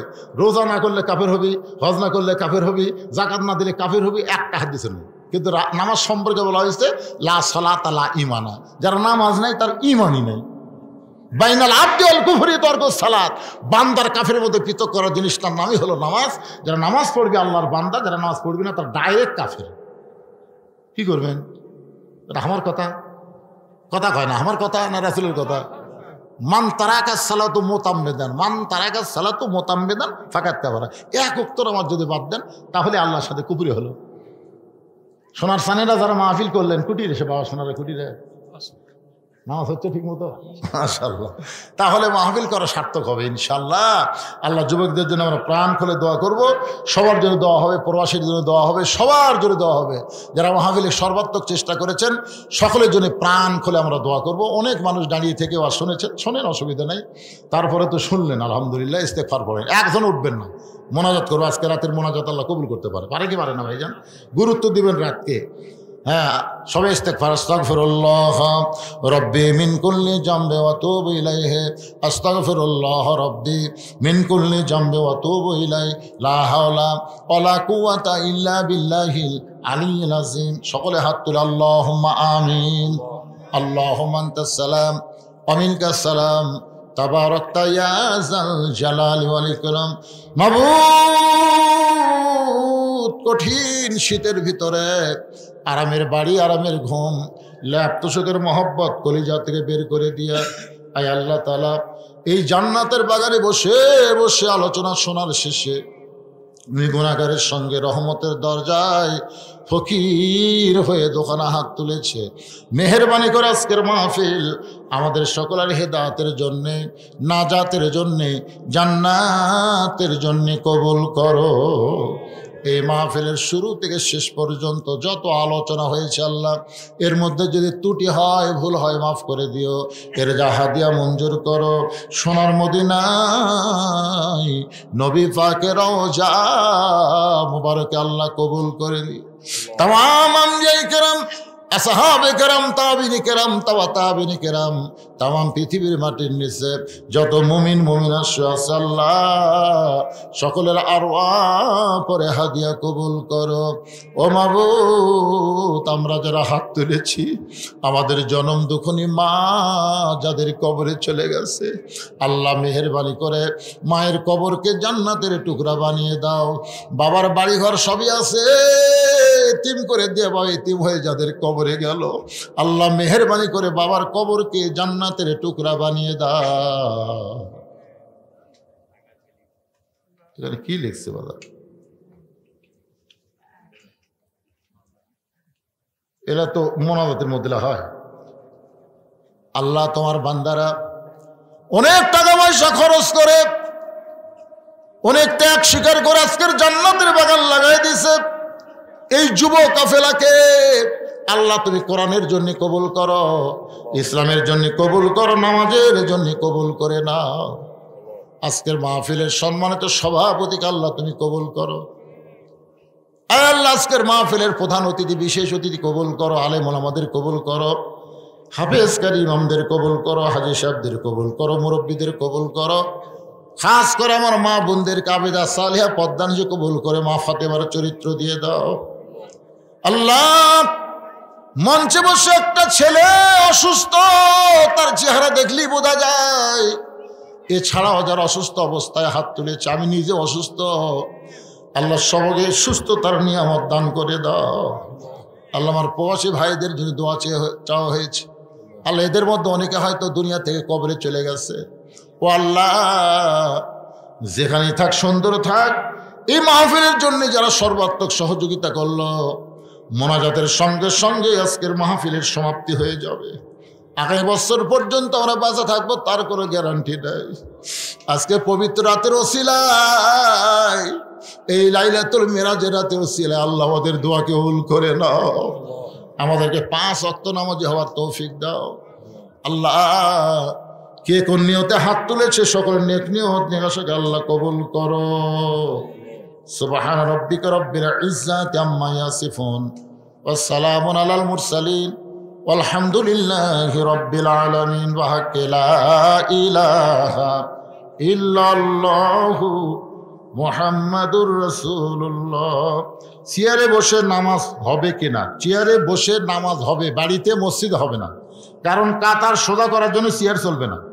মসজিদে নামাজ পড়লে জামাতে কাতার সোজা করা কারিবুল ফরজ, এই জন্য চেয়ার চলবে, বাড়িতে চলবে না। সুস্থ শরীরে বসে নামাজ হবে কিনা? সুস্থ শরীরে বসে নামাজ পড়বি কেন? লেটা পরে সেজদা না দিয়ে নামাজ হবে কিনা? কি কয় রে বা, নামাজ নিয়ে কোনো ইয়ার কি মারেন না। আল্লাহ বলেছেন নামাজের যে কয়টা ফরজ আছে তার মধ্যে একটা ফরজ হলো দাঁড়িয়ে নামাজ পড়া। লেটা পড়া বসে থেকে আল্লাহ ইচ্ছা করলে এমন বসে দিবি তার জীবনে খারাপ হয়ে পারবে না, তখন কি করবেন? ঠিক আছে,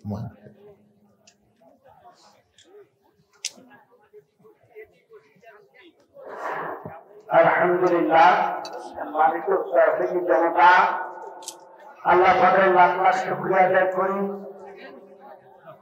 আমাদের আজকের প্রধান আলোচক যে বিষয় নিয়ে আলোচনা করলেন, বিশেষ করে নামাজ, আল্লাহ পাক আমাদেরকে সকলকে 5 ওয়াক্ত নামাজ নামাজের সাথে